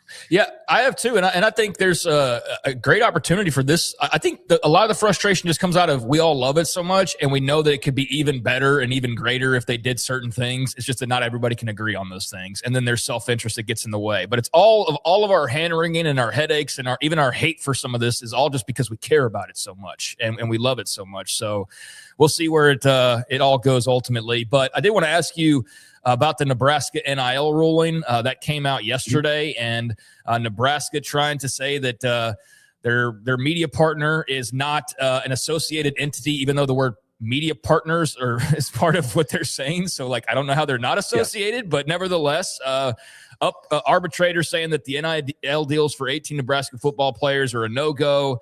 Do you anticipate Nebraska fighting this further? And just kind of what does this say, if anything, about sort of where we are? What does this mean, I guess, in the grand scheme of things? Yeah, I mean, I think if you set politics aside for a second here, like, I would hope that ultimately, when you look at the filing with this, like $7.5 million promised to a group of 18 players, like, I hope those players get paid. Mm-hmm. Like, I think, I understand the CSC, wants to plant its flag and say, hey, we're not toothless. Like, we stand up to stuff that's, when it's submitted incorrectly and all that kind of stuff. But like I would, the next step for Nebraska is resubmitting these deals, and I'm sure trying to package these probably still through Playfly in a way that's more acceptable. And I would hope that stuff goes through, because I don't think it's a positive for the system if a bunch of guys who don't have the ability to transfer in the spring get screwed out of a lot of money, right? Like I don't think that's really great. Even if you say they were overpromised the money, like hopefully that all gets rectified. Otherwise, certainly the Nebraska AG and all those folks could step in here and try to really cause some problems. But I would hope that everybody can kind of like agree to like work this out and ultimately the CSC gets their win and the players still get paid. But certainly as Kessler has suggested, like this whole ruling may be kind of meaningless here down the road if they are able to protect MMR money as being okay in the House settlement. And so we'll see how that goes. Certainly if they were able to carve that out, then again you're talking about the rich getting even richer with this stuff, and the prices probably continue to keep going up here for top players. Well, that's it. Then we're going to need a 64-team playoff. When the story came out that it would be Nebraska against the CSC, I was like, they're going to lose. It's a football. They're going to lose. Negative. It's a football game in a way, and anyone else, Auburn, Oregon, Troy, Oklahoma State, would have won the arbitration, but not Nebraska. You're saying that you assume that in these meetings, Smokey, that Nebraska probably had a lead and blew it at the end. Yes, they did. It was leaning towards the arbitration hearing to help them, and now all of a sudden, somebody like got up and spilled coffee on. Yeah.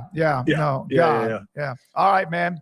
Thank you, buddy. Appreciate your time, Max. As always, Thanks, appreciate the time. Great story. If you haven't read it, you need to. It is lengthy. I printed it out because I do that. I kill trees, and I just sat there on my desk with my feet up, and I just started reading, and it's just very fascinating the way they're putting all that together. Yeah, no, it's a deep dive. So if you like Oklahoma State or just curious about how Eric Morris is trying to take that program and rebuild it in his image and what he's looking for, then it's a great detailed read on kind of the whole process, and I really enjoyed it and got a little bit of a ways to actually finish it. I was reading a bunch of it today and then had to change up and go do something else, but I was enthralled in hearing some of the tales of, like, I mean, it was a short part of the bit, but like, the interaction between Mestemaker and Morris, it doesn't sound like he had to do a whole lot of work to get Mestemaker to follow along. He kind of played the come on, man. Like, kind of, I mean, it was relationships. That's what ended up mattering. And that's why so many North Texas guys, plus the opportunity, the money, all that. But I think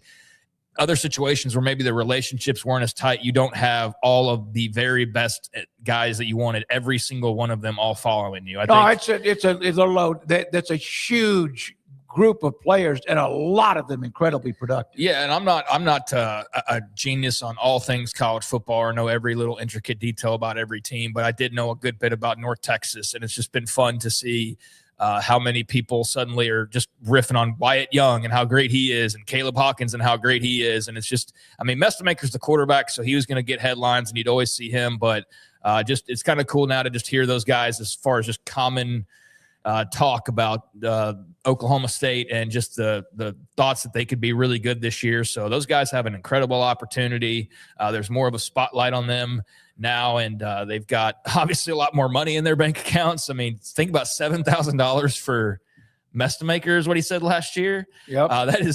There's no way there's not like 2 zeros attached to that. No, unless there's a hometown, like a coaching discount or something. Well, you might have. But it may not be 7,000 with 2 zeros, but I would not be surprised if it was, and I would definitely not be surprised if it was more than that, because I can only imagine what LSU and some of those other schools that were looking for quarterbacks this offseason were willing to offer. And yeah, we don't know where Mestemaker was necessarily compared to a Sam Leavitt, to a Brendan Sorsby in Kiffin's mind. Sometimes those guys, their names, somewhat, everyone knew about him, and they knew Eric Morris was headed to Oklahoma State. We come back with Brandon Marcello, but sometimes those names might be sneaky high because there's such a need. That position is it's like free agency in the NFL. Sometimes quarterbacks get more, and you're like, what? I think he added like 3 more spaces after his $7,000. Not necessarily 7 in the 3 extra spaces, but what would that 7 numbers total? I think would be the going rate, even with the hometown discount or home coach discount. Because I can only imagine the going rate. What we know about Sorsby or Levitt, I mean, that's Mestamaker too. That's his same price tag. Not 1, 2, or 3, but in the top 5, you would think. Also, when we come back, Brandon Marcello, he's been chasing down college football, the ACC meetings, the Redbird Capital story about speaking with 2 of the high-ranking officials inside Redbird Capital. What is, in fact, their end game? That and more. Brandon Marcello, CBS Sports. Craig's off the radar, and Chuck Cooperstein at 5. This is the Smoke Show in 365 Sports. The Baylor Club inside McLean Stadium off I-35 in Waco. We were there last night hosting that banquet. Setup was great. Bria was the one in charge, did a great job of handling our banquet along with others. Obviously, food was great. The quickness of getting to the line, and it's not like, oh, my God, another table gets up. They wait forever. And Macy Knight handled the event from start to finish to make sure when I reserved the day to have the banquet, she kept in touch with me, and even to the point where on Friday, okay, what's the head count officially? So they could have exactly what we needed. Got there at about 1 o'clock yesterday afternoon, looked around. There was a couple of things I needed added that we needed, and they did it. No, just, okay, we'll have that done. And I came back around 5:30, and there it was. It was fantastic. The view is great. All of the renovations within the Baylor Club inside the McLean Stadium off I-35 in Waco. A lot of events going on in May, and, of course, football season around the corner. Nick Caldwell, the general manager, the Baylor Club inside McLean Stadium off I-35 in the Brazos River in Waco. Petty Clinic Men's Healthcare in Woodway is now proud to offer you men an exceptional weight management body sculpting product called semaglutide, also known as Ozempic or Wegovy. Semaglutide is an FDA-approved weight management medication. Once-a-week injections of this powerful medication offers an average body fat weight loss of 20% within the first year of treatment. In addition to body sculpting, semaglutide also normalizes blood sugars and has the clinical research proof of reducing blood pressure, cholesterol, stroke, and heart attack risk. If you're like most men and you have stubborn fat that will just not respond to typical diets and exercise, then help is finally here. Semaglutide. Affordable, highly effective. Google search Petty Clinic Waco and reach out to the Petty Clinic team today for a free consultation with Dr. Petty to see if semaglutide is right for you. Go to pettycliniclowt.com.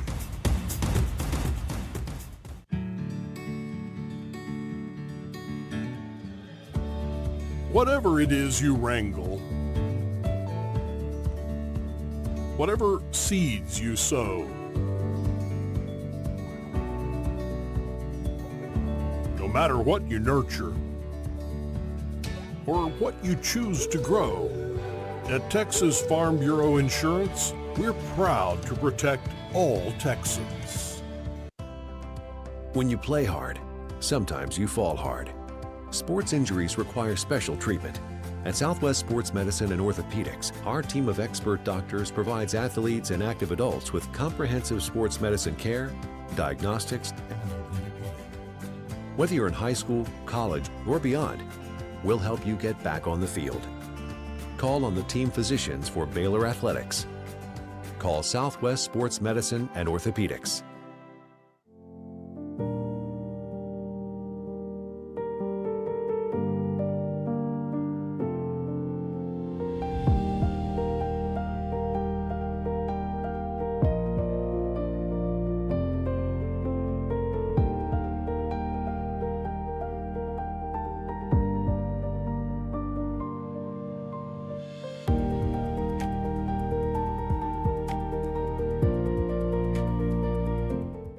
I pitched in the major leagues for 24 years, and let me tell you, I can feel it in my joints. Shoulders, elbows, and knees. Trust me, pain doesn't retire when you do. I tried everything to get rid of the pain. Nothing worked until QC Kinetics. Baseball legend Roger Clemens and other patients are getting lasting relief with QC Kinetics regenerative treatments. No surgery, I trust QC Kinetics. You should too.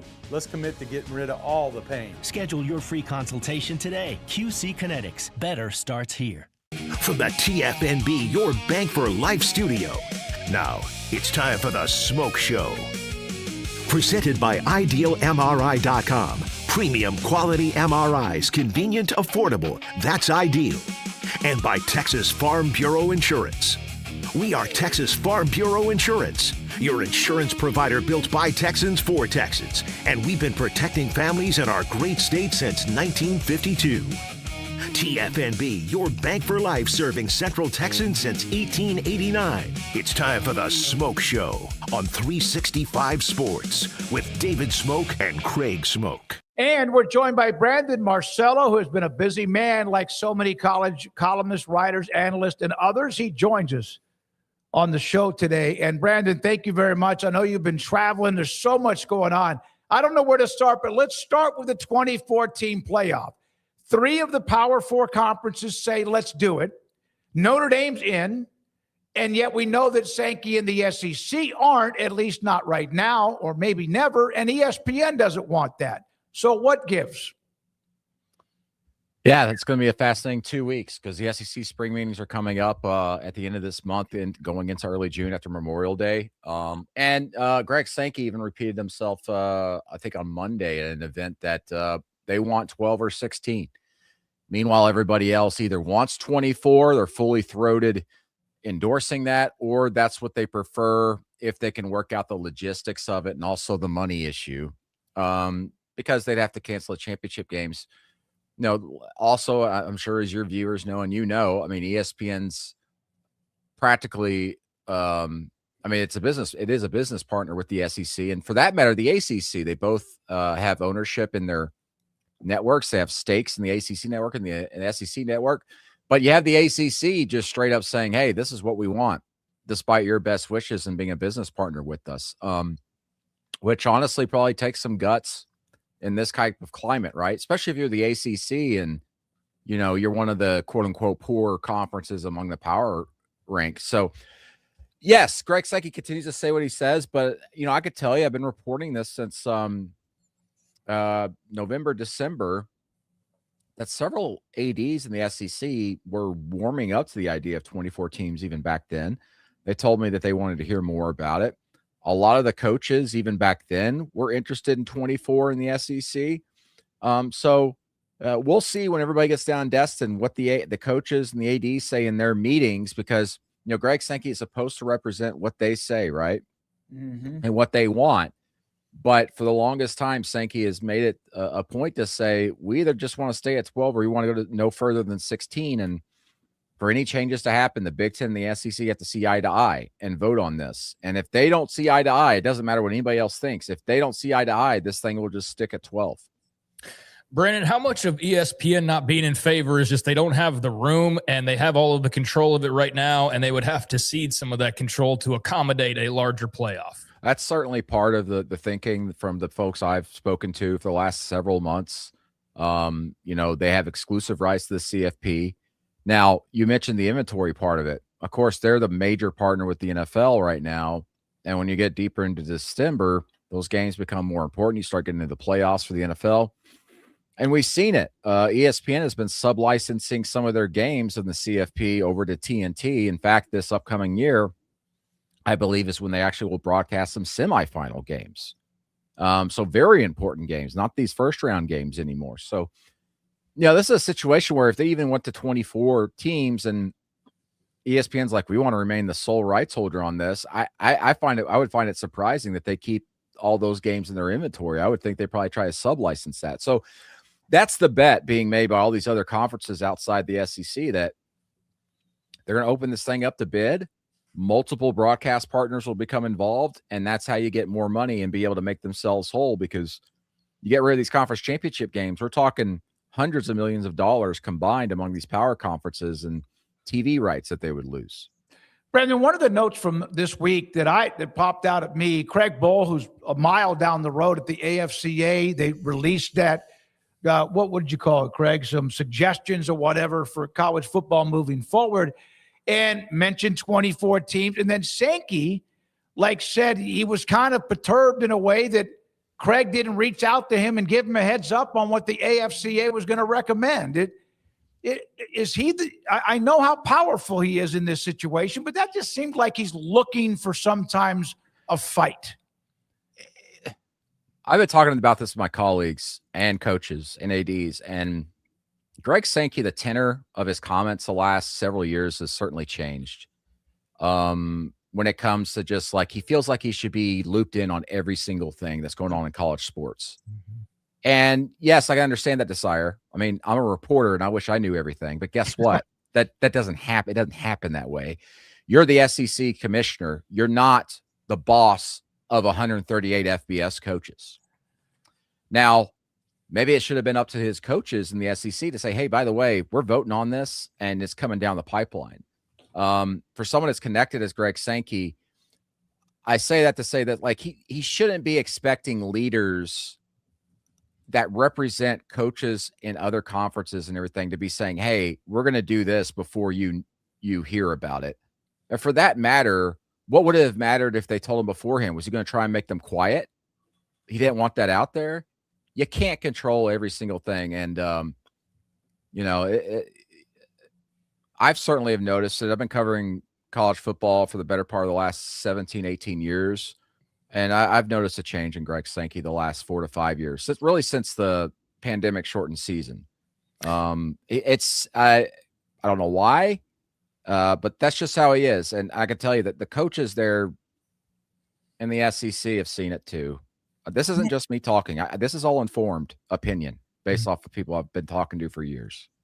Yeah, no, it definitely is a different vibe. And it's so crazy too, Brandon, because if you'd have gone back just 3-4 years ago, it would have felt like they were completely bulletproof. Like there was nothing that could stand in their way. And all of a sudden here comes this Big Ten run and just the various changes that are ongoing. And it's like, it's just wild how things can turn. Even something that looks like it can't really be affected, we're watching it in real time, kind of be affected and kind of change the whole attitude in the room to an extent. Yeah. And, that's something to look at too, but I don't think that's why Sankey's tenor has changed. It's just been a byproduct of obviously of how everything's changed around him. Mm-hmm. But the idea that you should know every single little thing going on, that's not what a conference commissioner deserves to hear. If you want to hear everything, then go create a new super league and be the football commissioner. Right. Yeah. I mean, that's the only way you're going to do that. Totally agree. All right. So there was out of the SEC an interesting story that you touched on, put out there. Arkansas, after canceling tennis programs, they are now going to get the funding to bring the programs back, and everything's going to be A-okay. But the details are that basically Arkansas was like, hey, we don't have the money for this, and now private funding is going to carry the day. And I guess like in some ways that was kind of, there was always like a big tennis donor at certain schools that kept the facilities up to date and all of that kind of stuff, but the school is still involved. But this is a turn in a different direction, is it not, for some of these smaller sports and kind of how they're going to be set up now moving forward because of the constant money chase? Yeah, it's going to be the model going forward. Some of these sports that obviously don't make money, and practically every school, the only two sports make money is men's basketball and football. And some come closer to zero, but everything loses money. And we're probably going to move to a model where if you want these sports to remain in the system, you're going to depend solely on a major sponsor of some sort sponsoring that program, or the boosters saying, we will keep this thing alive ourselves. Otherwise, they're just going to go the way of being like club sports. The thing with Arkansas is my alma mater. It's been handled completely erratically. It opens the question of, did Hunter Yurachek, the athletics director, present this idea of, hey, if you guys want to keep this thing alive, I'm open to suggestions and also donations to keep it alive. Don't just cut this thing before that happens, before you have an opportunity to ask, right? Mm-hmm. Because it only took a few days for about $5 million, I'm told, to be raised and promised by boosters and other alumni to keep these programs alive. And they were losing a little over $2 million a year combined. So in essence, if it's $5 million or more, they could keep this thing alive for another couple of years. But the big critique to that, of course, is, can you do this year to year to year with the boosters? And so this isn't a permanent fix. They're not going to bring it back permanently. It's going to be a year to year thing that it just has to be. The other thing that has to be looked at here is that, Arkansas's tennis facilities, it's prime real estate on campus. So if you were to get rid of the tennis programs, you could certainly do something else there that would make money, or you could even sell it off to the university itself, or you could build something else there for the basketball program or the football program. So there's a lot of aspects of this that you can look into, and I can understand why they were considering canceling and getting rid of the programs, but it certainly does not sound like that they did their due diligence and reached out to all of the supporters and said, hey, we are legitimately thinking about, we got to cut these programs. Is there any way we could save them? Instead, they had to do it on the back end, and now everybody looks silly for it, other than, of course, the tennis programs and the boosters themselves, because obviously there was a disconnect there. And the only person you can point the finger to is the athletics director, because he runs the show. He's made the recommendations. Not a lot of happy people today at Arkansas, and I'm one of them. It's my alma mater, and it's an embarrassment that they were called out like this, and this is what had to happen. And now you're backtracking on your own decision 20 days after you made it. It's embarrassing. Did Hunter Yurachek just not listen, or did he not try? What was the deal there? That's my question. Yeah. I mean, listen, if he was telling them, we have to cut this, you have ideas, then the program probably would have been saved, right? Because this money came up. Sure. This money came up within 5 days, I was told. And they scheduled a meeting and got it all done. And this was all settled within the last few days after the meeting that happened. So it's, again, it's a failure in leadership. It really is. And it pains me to say that, because it's my alma mater. I've got friends there. I know Hunter Yurachek, but it's embarrassing on a national scale. And you got to do your due diligence these days. And it's just another black eye on the University of Arkansas athletics program that's just suffered several with football, which is the main program that everybody points to right now. And, it seems like at Arkansas, it's been the boosters and the people outside the athletics department that are doing everything they can to save everything. The basketball program had no line to hire John Calipari until John Tyson, the mega booster owns Tyson Food Chicken, said, one of my best buds is Coach Cal. He might be looking to get out at Kentucky. Things seem to have gotten bad there. He's the one who set that all up and got Hunter Yurachek in contact with them, and John Tyson convincing Cal, hey, let's start this thing over. Let's reset your clock. Let's go try and win a championship at Arkansas. And John Tyson's the one who's footing the bill mostly, along with 2 other families, to help with the NIL program there. That wasn't Hunter Yurachek going, hey, I got Cal in my back pocket. That was a booster once again at Arkansas stepping up and saying, hey, you should do this. Yeah, it's very interesting. I definitely would have more questions as an Arkansas fan alum for sure. Some things to still figure out there. Just curious, what is your excitement level, lack thereof? Where are you on Ryan Silverfield and what to expect this season? They should be more consistent year to year. But I just don't know what the ceiling is anymore for a program like Arkansas in this era, unless you're supercharged with money. And the football program's not supercharged with money. They're just not. They're not going to be in the top 6 of the SEC as far as spending, which is what you got to do to contend for 9-win seasons, even, or 10-win seasons. That's just the fact of the matter. The days of saying you can just go out and get kids and then develop them over 2 to 3 years, that's not going to happen. They're not going to stay somewhere if they're not winning, and someone else is going to pay them more once you develop them after a year or two. But we'll see. I'm open mind. I've talked to Ryan Silverfield a couple of times, and he certainly has a plan in place to put things forward, but it's probably a longer project than you're allowed to have these days in college sports and college football. And I wish him well, because I'll tell you that the fan base at Arkansas is amazing. It's huge. It's the only program in the state anybody cares about. And when the Hogs are winning, this state is hot and the money flows and the fans are there at the games and at the road games. But when they're losing and you keep losing, and the history of Arkansas football for the better part of the last 10 years has been more losing than not, a lot of them just been driven away, and it's sad to see.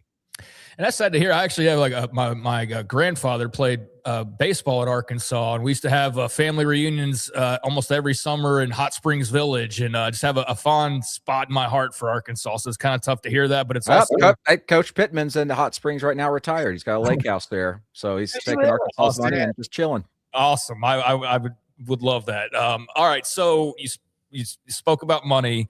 You had the article on Big 12 and Redbird Capital, private equity or private investment, and all of that talk that's been going on now.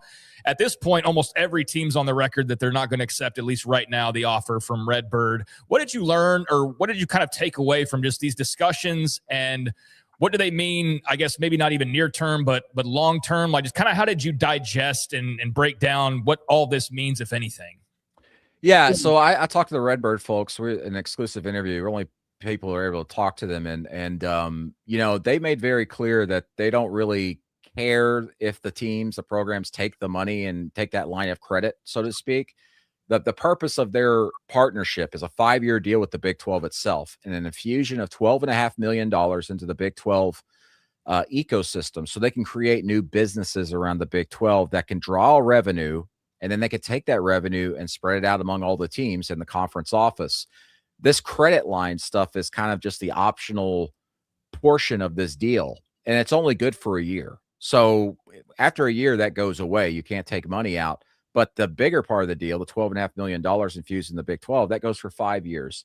And this is very much a strategic move by Brett Yormark. They've been looking at private capital, private equity, you know, the better part of the last 2 years. They were talking with a different firm, remember, about them having a stake, actually, not controlling stake, but a stake in the Big 12, and they would get an infusion between, I think, $800 million to a little over $1 billion. But they passed on that because they didn't want to get in a situation where private equity, a private capital firm, could come in and make decisions for them and say, hey, you're doing this wrong. You got to cut this. Or heck, even say a private equity firm goes, hey, you need to cut these 2 teams out of your conference. This deal's not like that. They don't have a controlling stake of any sort in the Big 12, and they're looking to be a business partner to build partnerships and businesses around the Big 12. What could those be? One example is this company that the NFL ended up having. It was a premium like travel arm of the NFL called On Location. And that was a situation where Jerry Cardinell, who runs Redbird, started that up about 20 years ago with just a few million dollars. And then back in 2020, he ended up selling it for $660 million to Endeavor. And obviously, huge return on the investment. They're hoping to do similar things within the Big 12 and around the Big 12. And they're just hoping that the programs in the Big 12 buy into that and are willing to help them and have an open ear to business opportunities and creating businesses, more so than just, hey, take our $30 million and pay back that money and an interest rate in the double figures. There was never, from my understanding, was never an expectation that everybody was going to take that part of the deal anyway. And great job on getting the Redbird guys on the record. Awesome. Yeah, I should have mentioned that, but to get that exclusive, that was enlightening just to kind of hear their side of things, because they're just kind of the boogeyman in the corner, right? That you hear about all nefarious, but it's good to just have some conversation with those folks. So yeah, and you look at their track record, they're not the private equity firms you think of that come in, make cuts, short-term profit, and get out. They go in and invest, and they're there for a long term, trying to build the business to a point where there's long-term stability, not just for them if they want to just stay involved, but at some point if they want to sell it or whatever. But this isn't like that even. I mean, they can't sell the Big 12. They can't do anything like that. This is literally just a $12.5 million investment, much like I said with that On Location thing. They started out with several $1 million. The Big 12 and Redbird and their partnership here, they have $12.5 million to go kind of bet on some things and create some new businesses that they believe that they can build out and do more revenue. And they're trying to do this, of course, all before their media rights deal expires. And I find it interesting, coincidence or not, the Redbird deal and their media rights deal expire practically on the same day in 5 years from now. And Redbird's got a lot of connections in the media landscape, and that's certainly something to watch. And as the Big 12 tries to improve its value on and off the field. Brandon, great stuff as always. Thank you so much for giving us time. We appreciate it. Great job. Brandon Marcello, CBS Sports, with us along with a lot of what we've had this week with analysts, columnists, et cetera, on many things college football. When we come back, Craig SMOAK off the radar. Chuck Cooperstein around the corner. Did you know that college basketball might be looking at changing some of their rules? He has some ideas, suggestions, the NBA draft thoughts, and more in the playoffs. That's next. Chuck Cooperstein. This is 365 Sports. Stonewood Dental. Dr. Steve Childress in Robinson, Texas, a group of dentists, not just him, but he's the one that I go to, whether it's for when I need to get my teeth cleaning twice a year, or if something kind of flares up, it's always for me, usually my bottom right molar and my jawline and kind of the gum that gets a little bit angry. And usually it's the same thing. He'll go in there, clean it up. Thank God there's nothing else worse than that. And right now it's been good for a long, long time. If you're afraid to go to the dentist because you haven't been to the dentist for a long, long time, I did that for more time than longer than I ever want to admit. And when I did, you know what? Yep, there was work to do. Dr. Steve Childress can do that for you, put you on a schedule, make sure they keep it that way for you, reminding you of appointments, which is the fundamentals of what you should do with any business. It's Stonewood Dental. My dentist, Dr. Steve Childress, Robinson, Texas. It's time to compete against yourself, finding too many excuses not to work out combined with bad eating habits, and Waco Regional Tennis and Fitness can help reach inside your competitive soul. Discipline, getting results you've only dreamed about, personal training, group exercise classes, and even a tanning bed, world-class tennis facility, and pickleball courts and lessons available. Waco Regional Tennis and Fitness, spacious, clean workout rooms, free weights, state-of-the-art technology, weight training equipment, and no intimidation. It's time for you to react today, not tomorrow, at Waco Regional Tennis and Fitness on Lakeshore Drive in Waco.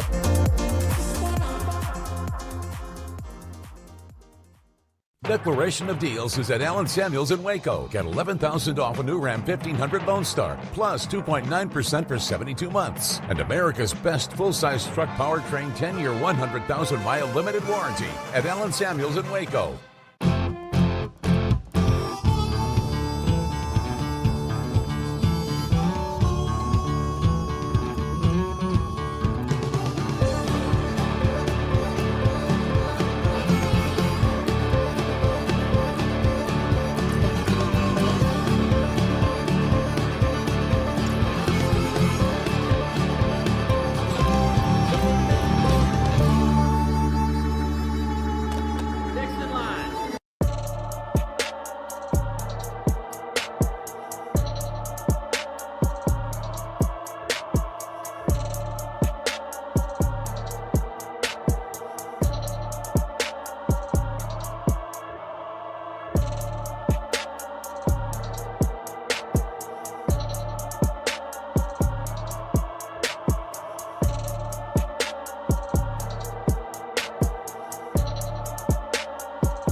It's time for Craig SMOAK's Off the Radar.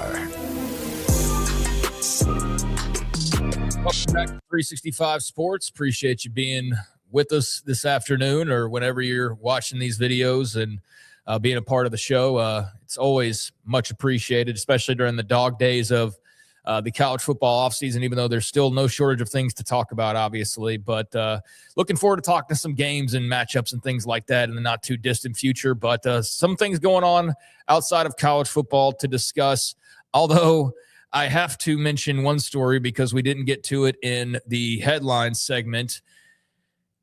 Georgia safety Jamarlee Riddle arrested May the 8th on a pair of felony charges, possession of a controlled substance and a misdemeanor speeding charge, according to police, and originally reporting by WGIG 98.7 FM. Riddle, a transfer from East Carolina, has felony charges for purchase, possession, manufacture, distribution, or sale of marijuana and sale of a Scheduled 1 or 2 controlled substance. He's already posted bond for the charges. UGA said, "We're aware and actively gathering additional information as this is an ongoing legal matter. We will not be providing further comment on this time." So that's just a draft you have in the emails like every school probably does. But yeah, he was traveling at a high rate of speed on I-95, weaving in and out of traffic in his Dodge Durango. An undercover car with a detective in it saw him doing the weaving And he said that his patrol car was having to go about 95 miles per hour, but the patrol car started going about 95 miles per hour, but the Durango was still gaining distance on him. Like, that's how fast the Durango. So it was obviously over 100 miles per hour. They stopped Riddle, said he was extremely nervous and shaking. Then they exchanged a license regulation. Officer picked up the odor of marijuana, and eventually they looked into the car and found a large heat-sealed bag, a large amount of multicolored packaging, leafy substance stating marijuana on it, and some vapes containing THC. Don't rush me. I'm reading all the details of this. And so, there you go. There's the details of it. But Georgia with another car issue going on here, and another offseason where it feels like they just can't escape the bad driving curse or whatever is going on there. I don't know, but it was just, it was funny because somebody, God, who was it? Somebody had a tweet saying, like, it's been, I don't know. There was a funny joke that was out there around Georgia driving, and now I can't remember it in the heat of the moment. But and then, like, I don't know, 2 hours later, this story pops out. So it just more Georgia. Rinse and repeat. Yeah, I was going to say much. that. I copy and paste that. Sorry, I thought you were trying to, like, 38 times a year, copy and paste it. Yeah, no. So there you go with that. So we'll see what happens with Riddle, Jamari Lee Riddle, and whether he ends up playing at all for Georgia. But just it's just a crazy trend that I get it. Young people, lots of money now, fast cars, but they just seem to always every year find their way into some sort of a traffic-related story. I wish Nebraska would start recruiting some of those guys. Yeah, I mean, I kind of agree with you. I kind of don't. You know what I mean? Yeah, you got to have some guys on the edge. You do. You do. Meanwhile, they have a bunch. Yeah, they have a bunch of bad drivers. That for sure. All right. So meanwhile, going to keep it somewhat brief because we do have Chuck Cooper scene. But tonight, the NFL regular season schedule will be officially released, 7:00, and live coverage on NFL Network, on ESPN2, and the NFL app. They're going to go over all of the different games. And, I mean, hell, I don't know how many games we don't know about at this point. It seems like we've figured out pretty much everything or had everything released at this stage. But do have some more details on Thanksgiving, Black Friday, and all of that. Thanksgiving Eve. Rez, do you have the images that are? I think you have them for Thanksgiving. Go ahead, Craig. Thanksgiving Eve, it'll be Packers and Rams, which I think that kind of came out there the other day. Maybe was that a day or so, two ago? I don't know. There's been so many releases of games. It's kind of gotten convoluted in my head of what has already been announced, what's being brand new announced. I've tried to keep track, but it's just a lot of bullets flying here. So this was from Sharp Football. Thanksgiving Eve, which is a new thing, Packers and Rams on Netflix, 7 East. Then Thanksgiving, we've got the full lineup now. You knew the Lions and Cowboys would be on there, but it'll be Bears and Lions in the noon game on CBS. Eagles and Cowboys, I think we already knew this, at 3:30. Yep. Do a huge rating. And then Chiefs Bills in the nightcap on NBC. So CBS, Fox, NBC, all with pretty big mega matchups. And in the case of the NFC contest, a couple of divisional games there. And then Black Friday, Broncos, Steelers. Basically, there's just not going to be any real estate, holiday related or otherwise, not touched by the NFL. Well, they make up a holiday. Point. Yeah, it's now Thanksgiving Eve. And on this Christmas Eve, I never really heard of Thanksgiving Eve, which is you can use that term, but that's a new holiday. Yeah. I mean, apparently, it's a new part of the calendar that they decided, hey, we can make some money. And you know what? Everybody, for the most part, not everybody, but most people are off on Thanksgiving. You throw a game on the night before when you roll into town to visit family or whatever. And it's like, hey, it's Thanksgiving Eve game. Like, yeah, I think I love it. Like, sure. Makes total sense. So just international games galore. Wednesday game to start the season. Thanksgiving Eve game. Black Friday was already rolling along. But, now we've got the full Thanksgiving Day schedule. And that's a pretty fun set of games. I mean, Cowboys-Eagles, I'd much rather watch that than Cowboys-Giants anymore, and much more than just some random type of matchup. That'll have a lot of heat baked into it. And then Lions-Bears, a lot of history there.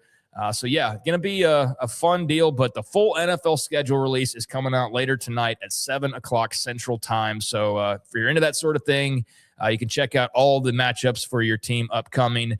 And then meanwhile, just a couple of other scheduling-related notes. Got some playoff action going on in the NHL tonight. Last night had the Wild falling to Colorado in a thrilling 4-3 overtime game. So Colorado, the Avalanche, move on to the Western Conference Finals. And then you've got later on tonight a couple more games as Montreal is at Buffalo. That series is tied at 2 games apiece. That'll be 6 o'clock on TNT, True TV, HBO Max.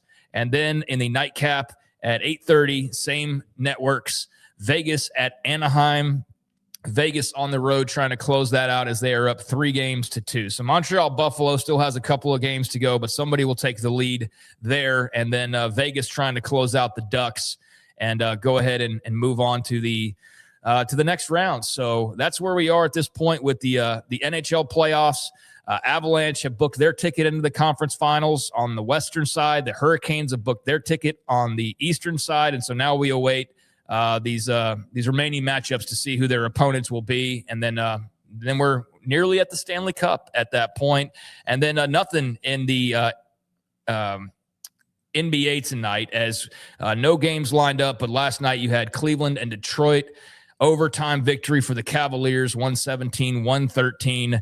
And Cleveland takes a 3-2 series lead in that one. But, yeah, no games tonight. So the NHL has what will draw more ratings, the NFL schedule release or the NHL playoffs? And the NHL playoffs are actually having pretty good ratings right now. Yeah, and I know our next guest is across the board, everything you could imagine is sports, but he'll be watching that. But the NFL playoff thing, to me, I'll just see an occasional, oh, by the way, on Twitter or a crawl. It won't be something I sit down and watch. I won't do it. I'd rather watch the games that are going on tonight with the Stanley Cup playoffs. Yeah, I think I probably would too. I mean, I don't feel like I need to watch the TV show to just look up something I can look up 5 minutes later after it's released. And like my favorite team puts their graphic with the full schedule out, I can just look at that. I don't really need the tease of, it's very CFP. Yep. Like coming up next after the commercial break, we'll have the week 3 schedule. Like I don't want to do all that. I just want to see the game. So I'll just watch the NHL or something else, and then eventually look up a Washington schedule and see who all's on there. But I totally understand those that are really into it. So there you go. And also the PGA Championship ongoing. I don't know how plugged into that you are. Yeah, but Scotty Scheffler's gotten tied for the lead. He's on the course early in the back 9 at 3 under. Some guys that you don't really hear too much about, but they're really good players. Stefan Jaeger, also Aldrich, Pot Getter, Minwoo Lee, all 3 under par. Jordan Spieth had a good round going, bogeyed the last 2 holes to finish 1 under. Rory McIlroy bogeyed 5 of the last 6, and he's probably put himself in almost an impossible situation. He's just got to hopefully make the cut. DeChambeau 6 over, Rahm's 1 under, and one player, Higo, showed up late for his early tee time, got 2-stroke penalty, and still, even despite that, was 1 under par at the end of his first round. Must have been a fun night the night before or something. I don't know. You know what he said? He goes, I was not late. I was there, but they thought I was late. He was on the, but he was not to the tee box. And there are specific rules about your tee time. And he got penalized a couple of strokes for being late. Well, that also continues on as well. So I got a little golf you can check back in on the results of the day later on. But NHL playoffs, NFL schedule release, and there's a few things off the radar. Yeah, I was there on time. This is from Garrick Higo. But the rule is if you're 1 second late, you're late. So if you think about it, I was there on time if you know what I mean. And he was penalized 2 strokes. So we had a double bogey on 1. He did probably have too much fun the night before.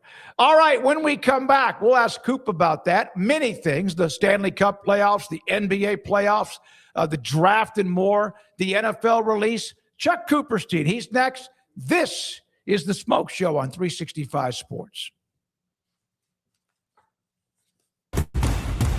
Petty Clinic Men's Healthcare in Woodway is now proud to offer you men an exceptional weight management body sculpting product called semaglutide, also known as Ozempic or Wegovy. Semaglutide is an FDA-approved weight management medication. Once-a-week injections of this powerful medication offers an average body fat weight loss of 20% within the first year of treatment. In addition to body sculpting, semaglutide also normalizes blood sugars and has the clinical research proof of reducing blood pressure, cholesterol, stroke, and heart attack risk. If you're like most men and you have stubborn fat that will just not respond to typical diets and exercise, then help is finally here. Semaglutide. Affordable, highly effective. Google search Petty Clinic Waco and reach out to the Petty Clinic team today for a free consultation with Dr. Petty to see if semaglutide is right for you. Go to pettycliniclowt.com.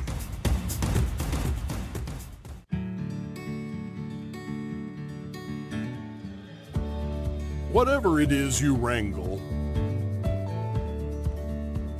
whatever seeds you sow, no matter what you nurture or what you choose to grow, at Texas Farm Bureau Insurance, we're proud to protect all Texans. When you play hard, sometimes you fall hard. Sports injuries require special treatment. At Southwest Sports Medicine and Orthopedics, our team of expert doctors provides athletes and active adults with comprehensive sports medicine care, diagnostics. Whether you're in high school, college, or beyond, we'll help you get back on the field. Call on the team physicians for Baylor Athletics. Call Southwest Sports Medicine and Orthopedics.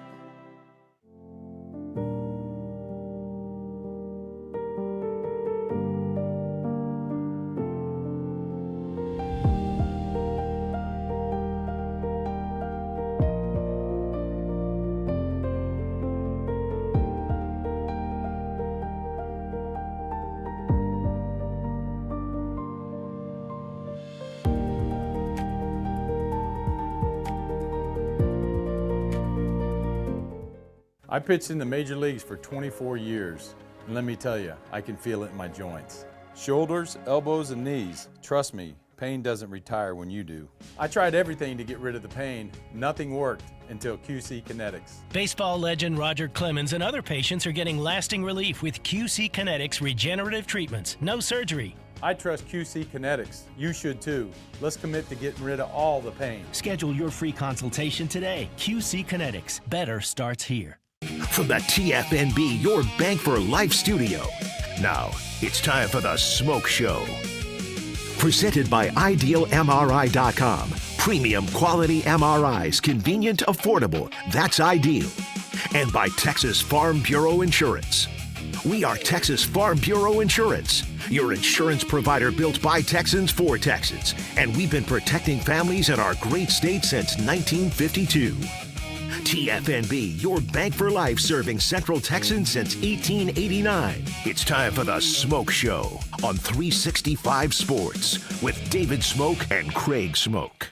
And here we go, the top of the 5 o'clock hour. Chuck Cooperstein, voice of the Dallas Mavericks, and many things, probably as well-rounded as ever known when it comes to all of the sports, joins us on 365 Sports with Craig and David Smoke. Coop, thanks for your time. I saw your tweet about a nondescript leaderboard, and then all of a sudden, Justin Thomas, here comes Scotty Scheffler, and things are better now. Looks a lot better.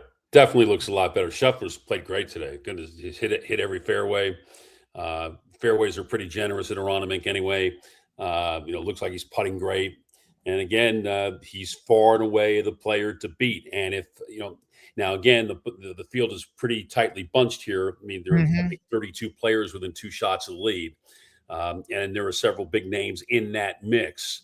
But in the top 6 right now, where Scheffler is among all those players at 3 under par, I mean, he has to love where he is, and so this now becomes extremely interesting. I have to ask because that's from where you're from. You're in that. Did you ever play that course? I did play around in my 16 months of purgatory in Philadelphia. I did get to play there, but it's much different now than it was then. They've redone this course. Gil Hance, who is a master restorer, and also the guy who designed Fields Ranch East up in Frisco, where they're going to play the PGA next year. But really, his strength is as a restorer. Basically went back to what Aronimink was when it began about 100 years ago. And a lot of his thing is taking out trees. Aronimink used to be really extraordinarily tree lined and very, very difficult. A lot of trees are gone. Some are still there, and Justin Rose found one of those today and wound up having to take an unplayable lie from a root, and wound up making a double bogey, I think, on the sixth hole, and he's 3 over. Have you ever overslept and missed a tee time? No, I have not, because you know what? It's like in our world, David Smoke. When the Smoke Show starts at 5 o'clock, you better be up at 5 o'clock. Yeah, you better right. be on the tee and behind your mic and ready to roll at that point. No, but this was really bizarre because, Garrett Higgo was actually there. And I mean, I don't know what he was thinking why he wouldn't be on the tee box and ready to roll at that point. And even with that 2-stroke penalty to start the round, he shot 69. Yeah. So, had he just made it to the box in time, he'd be among those tied for the lead. Yeah, what a story. Well, I mean, that could have blown. He could have gone 83 today, and it would have been understandable because of what he dealt with. Coop, I know you love every sport, but the college football, so much has changed. We could start in 8 different directions, but when is too much when it comes to the number of teams to be a part of the college football playoff, in your opinion? 16. I've always believed in 16. Always believed in 10 conference champions and 6 wild cards, or 6 at-large teams, and seed them and play on neutral fields, or I should say play on home fields until the championship game, like the NFL does with the Super Bowl, and go play it. And I know that there are those SEC and Big Ten apologists who will say, multiple teams and whatever. Well, you might get multiple teams if your teams are good enough to do that. But, the point is that everyone who is playing FBS football at this time have made the commitment to play FBS football. If they win their league, they ought to be able to know on September 1st, when the season starts, that if they win their league, they can play for the championship. There are just too many variables right now that prevent that from happening, and obviously are always going to prevent that from happening as long as the SEC and the Big Ten control everything. But to me, 16 is the right number. 4 weekends, ended on January 1st. And because that's when college football is meant to be played, on January 1st. And you know what? Even the NFL could take a day off from January 1st, even if it fell on Sunday, and let the colleges play the national championship game that day, and the NFL could go play the next day. Coop, you're a passionate college football, college sports fan, but I know it's not like your day-to-day. Like, we're in the day-to-day, and I think we kind of just get numb to just all the change and all of the craziness and everything. From your kind of a little bit of a wider view, when you look at the sport, I know the NBA has their own issues. They're trying to figure out the tanking issue and how they're going to address that. And there's things that come up that you need to fix and evolve. But when you look at college sports right now, like, what comes to mind for you initially? It's a mess. It's a gigantic mess that no one really wants to see change. No matter how much they say this whole situation over the last 3 or 4 years is untenable, nobody wants to be the one to step up and say, we can't have this anymore. And here's how we're not going to have this anymore. I mean, we're at the point where college football and college basketball need a commissioner. They need a commissioner to run their sports, and their sports need to be able to form rules that work for them. But then the question is, just for football, okay, who's the commissioner? Who is that guy? Because Greg Sankey doesn't want to lose control. And Tony Petitti certainly doesn't want to lose control. And Jim Phillips doesn't want to lose control. And Brett Yormark doesn't want to lose control. And everybody's fighting for theirs, and nobody wants to see the bigger picture because nobody is dealing with the macro because everybody's dealing with the micro. And so as long as that's the thinking, what we have is what's going to be, and it's going to be absolute insanity. Yeah, and I think there's a lot of just self-interest that you have with I got to do what's best for the SEC. I don't need to care about the Big 10 or the Big 12 or whatever. And I'm with you on a leader. It's just what authority does that guy have? That would be I mean, and again, like in pro sports, the commissioner serves at the pleasure of the owners. So again, who in this case the owners, I would imagine, would be the conference commissioners. But then the conference commissioners might say, I'd like to have that job myself. And so where do you go from there? And how does the trickle down from their work? Because ultimately you have to have a structure like that to then be able to potentially have any kind of collective bargaining with the players, which you have to have to rein in what has gone on here in the last several years. But again, who's representing the players at that point? It's the problem is it's just mushroomed so far out of control. The genie's so far out of the bottle, and I don't know how you get it back in. It's like they had this, like something was being filled with water, and it only could take so much, and eventually they somehow kept it from leaking, and then when it did, the dam broke. Like everything's going in every direction, college football. Listen, this goes back a long way. Had the NCAA just understood that players needed to be paid, instead of always going to court to try to fight that battle and lose that battle, maybe we would not. Maybe we would not be where we are right now. We would not be here. We would be in a far better place. We'd be much farther down the road. And I don't think this would be a topic of conversation. So with that being said, just as a college football fan, what's your excitement level as a Gator for John Sumrall? How are you feeling about that? Pretty excited, but really curious about the quarterback. Clearly, they brought in Aaron Philo from Georgia Tech. Buster Faulkner was his offensive coordinator there, but is Philo going to win the job? There are a couple of quarterbacks, one recruited and one who was already there, who really do show something. And I'm really curious to see if this is an open competition. When they get to September, I mean, they've got talent. I mean, Florida clearly has talent and has had talent. They were very poorly coached. They were very poorly organized. Billy Napier, as good of a guy off the field as he is, and I think wanted to do the right thing in a lot of ways, his ego just would not allow him to do what had to be done. And in that case was allowing him to be a game manager, a walk-around head coach, and have his coordinators run the game. He thinks he's a great play caller. He's not a great play caller. Just not. And not a great game manager, and proven time and again. And so now you've got a much different situation here. And, it doesn't bother me at all. I know it bothered some Florida fans that, oh God, we're going back to a G5 guy from Louisiana and we're hiring him.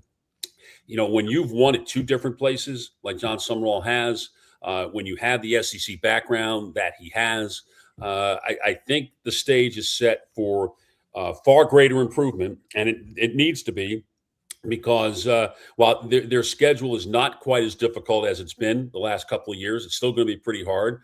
But let's put it this way, guys: they got to win 8, they got to win 9, they got to do something to feed the beast, because the beast is starving right now in Gainesville.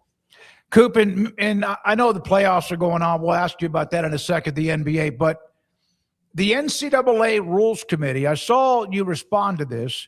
Now, this is not a year where they can change any rule, but they can sure discuss it. And by the way, why? Why do we need? Why can we only change rules in alternate years? I mean, we meet every year. The NBA's competition committee meets every year. You change things every year. What is this? This makes no sense.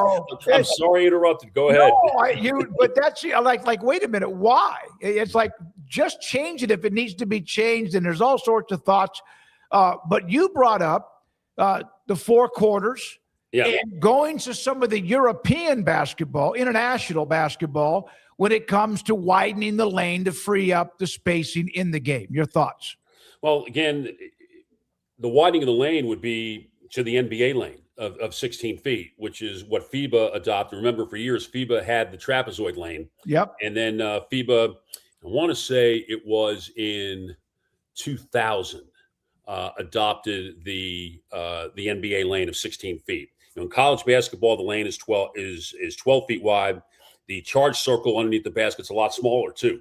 But you can tell. I mean, if you watch an NBA game and watch a college game, how much more space there is with the lane as wide as it is, and the defenders having be forced to have to defend more of the floor. It leads to a little less physicality and a little more athleticism. And there's an entertainment value here that I think that people definitely want to see. I mean, and that's the balance that we're always trying to draw here in basketball is the entertainment value of the athletes. Basketball players, to my mind, are the best athletes of all, with the idea of you've got to be able to find a way to be able to guard them, allow some physicality to be able to guard them. Right now, I think most college people would tell you that their game is too rough, that it's a really difficult game to officiate, that the college game would be better if you go with the wide lane. And obviously the 24-second clock, the 4 quarters is a no-brainer because of the flow of the game. Because if everybody's fouling in the first 7 minutes of the first half and you're going to the penalty, with 13 minutes remaining in the half, nobody wants to parade to the free throw line. No. So at least if you're playing quarters, the fouls adjust at the end of each quarter. Now, one thing I've heard or a suggestion that I've heard is that you keep 20-minute halves, but the fouls reset at 10 minutes. So that I know that's something that's been talked about. The biggest concern they have is by going to quarters, they don't think they're going to be able to have enough commercial inventory. Because let's face it now, a college game, if you count all the timeouts in a college game, there are more timeouts in a 40-minute college game than there are in a 48-minute NBA game. So how do you adjust that? To me, those are the things that become a lot more important to talk about. And to me, one of the ways you do that is you do it like the NBA, where you have 2 mandatory timeouts in every quarter. Say at 7 and 3 or 6 and 3, and each timeout is charged to the team. To where, and in the NBA, if there's no timeout before 7 minutes on the clock, the home team gets charged with the first timeout, visiting team gets charged with the second timeout. And then because the game is shorter, you reduce the actual number of team timeouts. So 4 are used by each quarter, right? And then have 2 timeouts available for teams to use the rest of the game however they want to use it. But you can have no more than 2 timeouts in the last 3 minutes of the game. And that would keep the game moving. And I think that's something that they really Digger Phelps would be strongly need to consider this. Digger Phelps would be pissed. He wants all 6 or whatever he had in the last minute of the game. Absolutely. Well, college has changed the rule. They've changed the rule over the last couple of years. But again, I know, people who are real college fans who don't watch the NBA or don't like the NBA. The NBA game as it is administered is a far better game than the college game. And as one who loves the college game, it's just not comparable. And the closer that college moves toward the NBA and frankly toward FIBA as well, I think would be of great benefit to them. And then that last part I mentioned, that Freudian slip, the 24-second clock, as I'm fond of saying, if 15-year-olds in Serbia can play with a 24-second clock, our 21-year-olds playing in Waco can play with a 24-second. Very fair. Yeah, very fair. Chuck, you given us a good amount of time. I do have a couple Mavs questions to close it out here.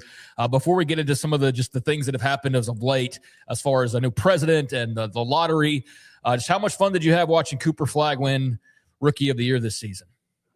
I'm glad he won it because he deserved to win it. And I'm glad people who were thinking that they would vote for Con Knippel, and again, not because Con Knippel isn't a really good player. He's a tremendous player, and in almost any other year, you would award him Rookie of the Year. But when you look at it from a historical standpoint, the people that Cooper Flagg is compared to as a result of what he did on the floor this year, there really was no comparison. And it should have been a fairly easy choice for the voters. And I'm glad that they saw the correct way, that justice was served, and Cooper Flagg is Rookie of the Year.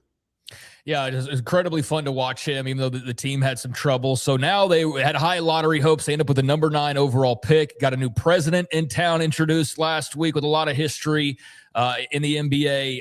Just kind of where do you feel like they are now entering, knowing what you know about Cooper Flagg and now where the pick is and who's going to be leading things? I mean, after just a crazy couple of years, where's your mind as far as the Mavericks and moving forward going? Well, I think they're obviously in a far better place than they were 15 months ago. You have a person in Masai Ujiri who has a vision, and he is able to articulate that vision to Mavs fans in a way that the previous administration could not or would not do. So that's a huge plus. He's built winners wherever he's been, whether it be Denver, whether it be Toronto. I know the last few years in Toronto didn't go quite as well as he had hoped, but he did pick a gem in Scotty Barnes at number 4 when people thought that might be a little too high to take him. But he's an all-star player and who's getting better and better. So Toronto definitely has someone that they can build with. Masai Ujiri is not coming to this job unless Cooper Flagg is here. And the hardest thing in the world in the NBA to do is to find that player, the one guy that has it, the unquantifiable, undefinable it. And Cooper Flagg has that. So between him and his ability to scout, bringing in Mike Schmitz from Portland to be his general manager to run the day-to-day, who also has a real terrific scouting reputation. You can tell kind of where they're looking to go and what they're trying to do. You would love to have seen them move up this year into the top 4, but where they are and given really what they need, being at 9 is fine. There's going to be a really good player for them to grab at 9, and he will make that team significantly better than it was. And then you throw the return of Kyrie Irving, return of Derek Lively, who is out of his boot now and walking, seems to be on his way, to a recovery, and that we will be able to see him in late September when the Mavericks go to training camp. When you see that the trade of Anthony Davis opened up the ability to have a full mid-level exception of $16 million to be able to use to sign players, or a player if a big one becomes available. There's also a trade exception that was generated by the trade of right around $21 million. Trade exceptions aren't used very often, but if somehow there's a player that's got a big number, up to $21 million, that some team wants to get rid of, and the Mavericks can also take that player in and try to extract some draft compensation, which is also important because this is the last draft that the Mavericks actually control their own pick. They have other picks in the next 4 years, but they don't have control of their own. So if you can do something like that's a tool that's available to them. There are a couple of other trade exceptions as well. And, you've got some players here that are, I think have the ability to, take steps up from where they were. The guy that I'm really most interested in, quite frankly, is a guy that's on a 2-way contract right now, John Poulikitis from Yale, who came on March 1st to the team. This team desperately needs shooting, and he showed he can shoot the ball. And if you have one skill in the NBA, and especially if it's shooting, but really if you have one skill at all, you're going to be able to hang around. And, with the Mavericks, as limited as they are right now, as far as draft capital is concerned, you've got to be able to find people on the margins, and to be able to find a player like that, a player like Moussa Cisse, a player like Ryan Nembhard, who ultimately was converted to a regular contract. You're doing your part to try to make the team better, but in 2026 really never had a chance to be good with Kyrie out and then Lively getting hurt as early as he got hurt. And Gafford was in and out of the lineup all year because of injuries, and PJ Washington too. There's been a lot of talk about Lively, Gafford, Kyrie, a lot less talk about PJ, who the last 2 years has played only 53 and 56 games. And he's got to be on the floor. And he's just beginning a contract extension this year. When he's healthy, he can do things to really help you win, but he's got to be on the floor. And so, health is a huge part of this. And we know that's the case. The Mavericks, for 2 consecutive years, going back to Game 5 of the NBA Finals in 2024, have not had a single game where they had a clean injury report. Wow. Think about that. So they got to get that solved, and that's one thing that Masai knows he's got to get to. They've got to get a new health team in here and, make sure that they're healthy and able to play and able to be, as productive as they can possibly be on a night-to-night basis. Yeah, ability, the best ability is what they call the availability, no question. Indeed. Yeah, Tate Coop, great stuff. We could go forever. I know you got to run. We do too, but thank you very much for your time, buddy. Good to see you last week at Babe Laufenberg's fundraiser. That was awesome. Great seeing you, David. And Craig, keep him in line, and we will talk to you soon. Yes, sir. Chuck Cooperstein, voice of the Dallas Mavericks, and literally is all around as anyone I've known when it comes to all of the various sports.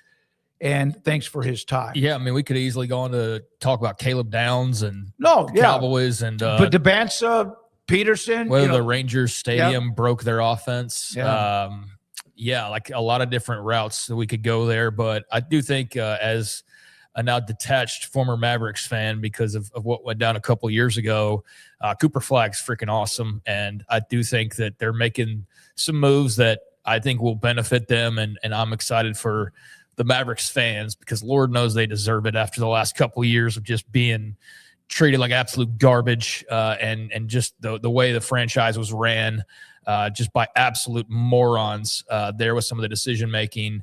I'm glad to see that they're turning a corner. It doesn't change who the owners still are. Doesn't change that it's still the same people that bought from Mark Cuban. That's not changing, unfortunately, but it's a better place than they were a few months ago, and certainly, like you said, 16, 18 months ago. We have a super chat, Craig, and I agree with you. The Mavericks have just tried to almost torch their fan base and basically tormented. So your pet Cadigan, I was so bored once that I made a fake college football conference based on capital cities. I wonder which SMOAK would do better guessing my members. Well, you got some teams that are bangers, and some of them I'm not. You got some banger cities that are obvious, but I'm gonna go to his. No. Oh no! I got it in front of me. I want you to see if you can guess. He's got 12 of them. Okay, well, Texas is one of them. Well, Austin. Well, yeah, because it's a now school we're talking in city. the capital. Yeah. Mention the capital city, Austin. Yes. Okay. Well, Florida State, Tallahassee, Georgia Tech, Atlanta, LSU, Baton Rouge. Let me see who else. Sacramento State, Sacramento. They're not on the list. Let me see. How about this? Phoenix? No, that wouldn't work. How about Ohio? Well, yeah, it's Ohio State. I'm trying to go through all 50 states in my head here. Arizona, Arkansas, California, Colorado, no.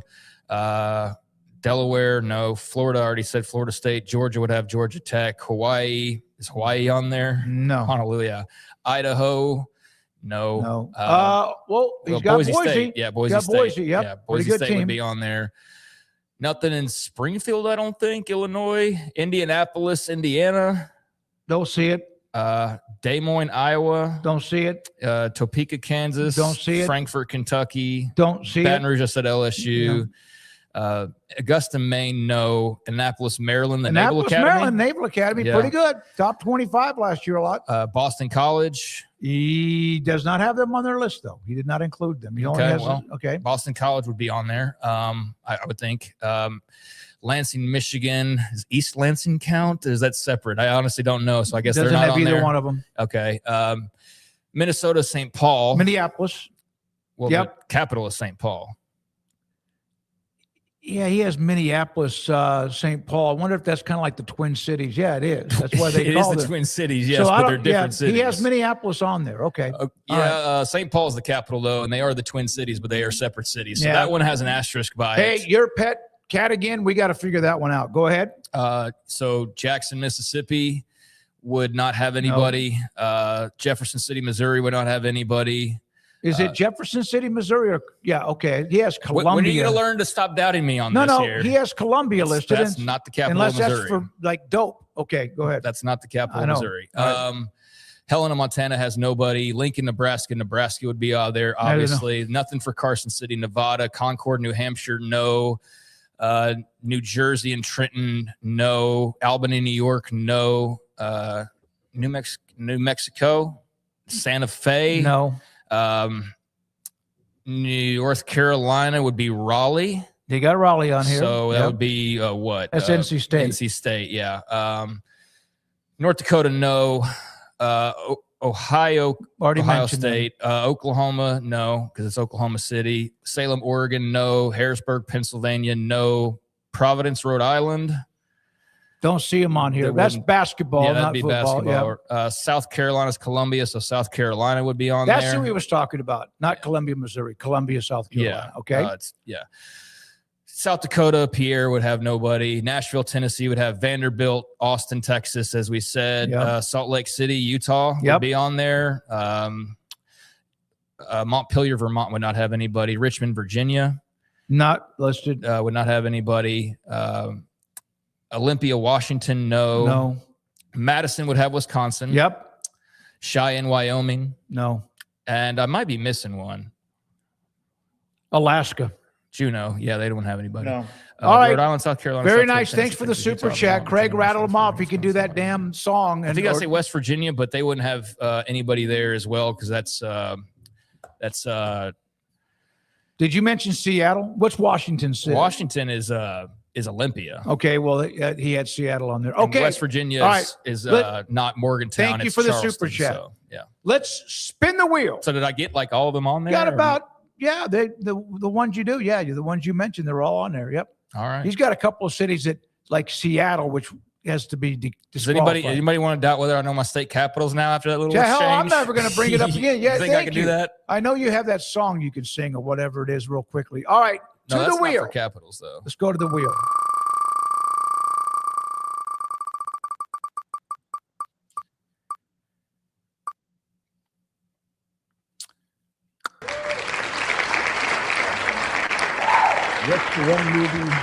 What's the one movie that you've probably seen the most in your life?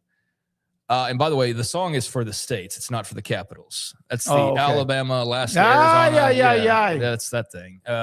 But I would say Tombstone is the movie I've seen most in my life at this point. Watched it dozens of times growing up and watch it anytime it's on TV and watch it sometimes just randomly because I know it's a comfort movie. So, yeah, I'd say Tombstone pretty easily. I can pick that up 5 minutes into it or 2 hours into it. I don't know how long it lasts.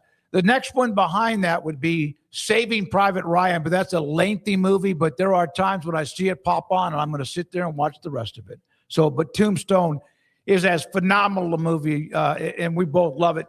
And all the different scenes and characters were phenomenal. Well, that's it. I'm changing my pick then. We can't agree on something. No, here. we can. Somebody the other day said, you and I, we argue too much. You have no idea. All right, let's go to the quizzes today. Can we go 2-0? 1874 on this date, Harvard hosted McGill in a landmark game that helped shape American football by introducing which key new element? Ooh, geez. 1874, I do not know. It wouldn't have been the forward pass, right? I would think not, but I'm not sure on that. Okay. I don't know what element, is that like is a physical thing? What? The element? Which key new element? Like, is that like the goalpost or would be an element? I mean, I think an element's just a new Whatever. change. Yeah. I'm going to say the goalpost. That just for the hell of it. We've done pretty well, but you can change my mind. I can't imagine 15-minute quarters. I have no idea what they had back then. Sure. Let's just go goalposts All right. for the sake of it. Carrying the ball. Okay. Well, You would have thought that's how it all started. Harvard played Boston rules soccer based until McGill arrived from Montreal for a 2-game series. Round ball under Harvard rules first, then an oblong ball under McGill's rugby rules. Harvard players loved picking up the ball and running and adopted the carrying game, helping launch modern American football over the traditional kicking game. Yeah, so I guess if it was soccer-based, you never would have ever heard of Jim Brown or Emmitt Smith had that not eventually changed. All right, we're 0-1 there. We don't usually go 0-2. For God's sakes, we got to change it. Andrew's become a beast. On this date, 1996, a legend retired for the final time after a comeback season as a power forward. Which franchise did this player spend his entire career with? Whoa. That's kind of a weird way to ask that. You'd say the legend retired for the final time after a comeback season as a power forward. Karl Malone? He didn't retire. No. Wow, that No, he didn't retire in 1996. No. So, like, that's what I'm saying. It's kind of a weird way to. It's not. Nobody on the Suns like Charles Barkley. Barkley played for Houston and yeah. Sixers, Suns. Stockton and Malone were just still playing. The Warriors were not equipped with anybody that would have mattered. It's got to be the Lakers, but I damn sure don't know. Okay, well, who are like Magic Johnson? No. Oh. What do you mean no? Yeah. I mean, that's the only person I could think of that would be about that time period. Go with Magic. We'll go with Magic Johnson. We have some magic here. Magic Johnson, Craig, you nailed it. Returned in the early 1996 after a 4-year retirement following his HIV diagnosis. Coming back at 255 pounds to play power forward, averaged 14.6 points a game, and led a young roster to a 22-10 stretch. Retired for good after a playoff loss to Houston. Months before, the Lakers added Shaq and a kid named Kobe Bryant. All right, very well done, Craig. 1-1, we did continue our streak of at least 1-1 or better, but we're not average. We got to go 2-0. Now to the poll results from today. What did you say here? Whose side are you on in the Sark Ole Miss academic spat? So I just randomly asked Sam because we talked about the Sark thing yesterday, and I was kind of wondering what the background to that was, and then I just focused on other things when I got home last night and didn't think to look it up. And then as we were talking to Sam, I was just like, oh, that's randomly popped into my head to ask. And so then I felt foolish when he said, oh yeah, there was this quote. And then I went and Googled it and realized, okay, well now I can see where Sark would have a bone to pick with Pete Golding if in fact he was using his alcoholism against him in recruiting. Am I surprised by that? If that were the case, absolutely not, because it's college recruiting. And I think anything is going to be applied by some coach somewhere to try and gain an advantage, because that's just the nature of the whole thing. But I can at least understand where Sark's not a Pete Golding fan. I can definitely understand that. But I can also understand the 60% that say typical Texas. Well, when we had Brett Norsworthy on yesterday, because one of the things he said was that, listen, we know Texas has a great academic institution and whatever, because they tell us all the time. Yeah.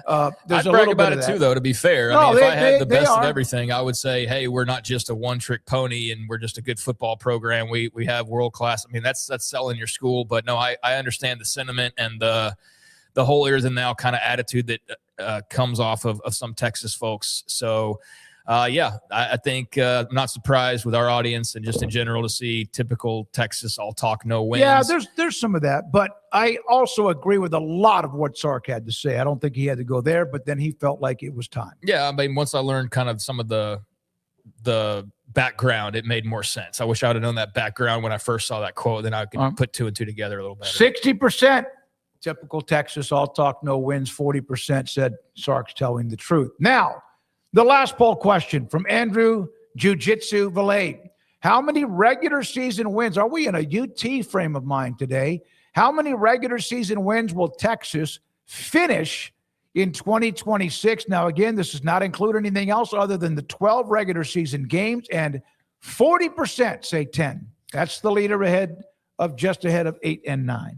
Yeah, I think I'd probably go 10. I would not go 11 plus wins. I think there's like Ohio State just right out of the gates, even though that's in Austin, and just a pretty tough schedule overall. So yeah, I don't think I could go as high on them as I am on 11 wins. When I just pulled it up, you got Ohio State, you've got at Tennessee, Oklahoma, Ole Miss at home, at Missouri, at LSU, at Texas A&M. Like, yeah, it's like rated as one of the toughest schedules. Now, Phil Steele has a different ranking, but I saw where they're among the toughest schedules in college football based on the records a year ago. I mean, I could definitely see like a 9-3 season here. I don't know that I would go 8-4. That just feels a little bit low with all they've done, and that would be an absolute disaster. So I'll go with the 10 wins, but I'm definitely very open-minded to 9-3 maybe being the strongest possibility. I said 10 because the Ohio State game, even though the last time Ohio State played in Austin was the year after Texas had beaten them the year before,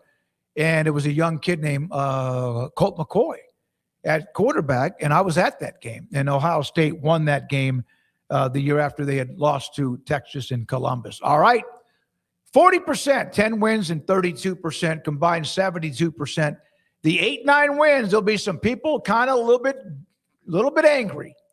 All right, Rez, great job. Logan, Andrew, also thanks to Garrett Ross. Thanks to you, our sponsors, and you who watch us every day. Thank you so much. For Craig Smoke, and I'm David Smoke. We're back again tomorrow at 3. Have a great night, and this is 365 Sports.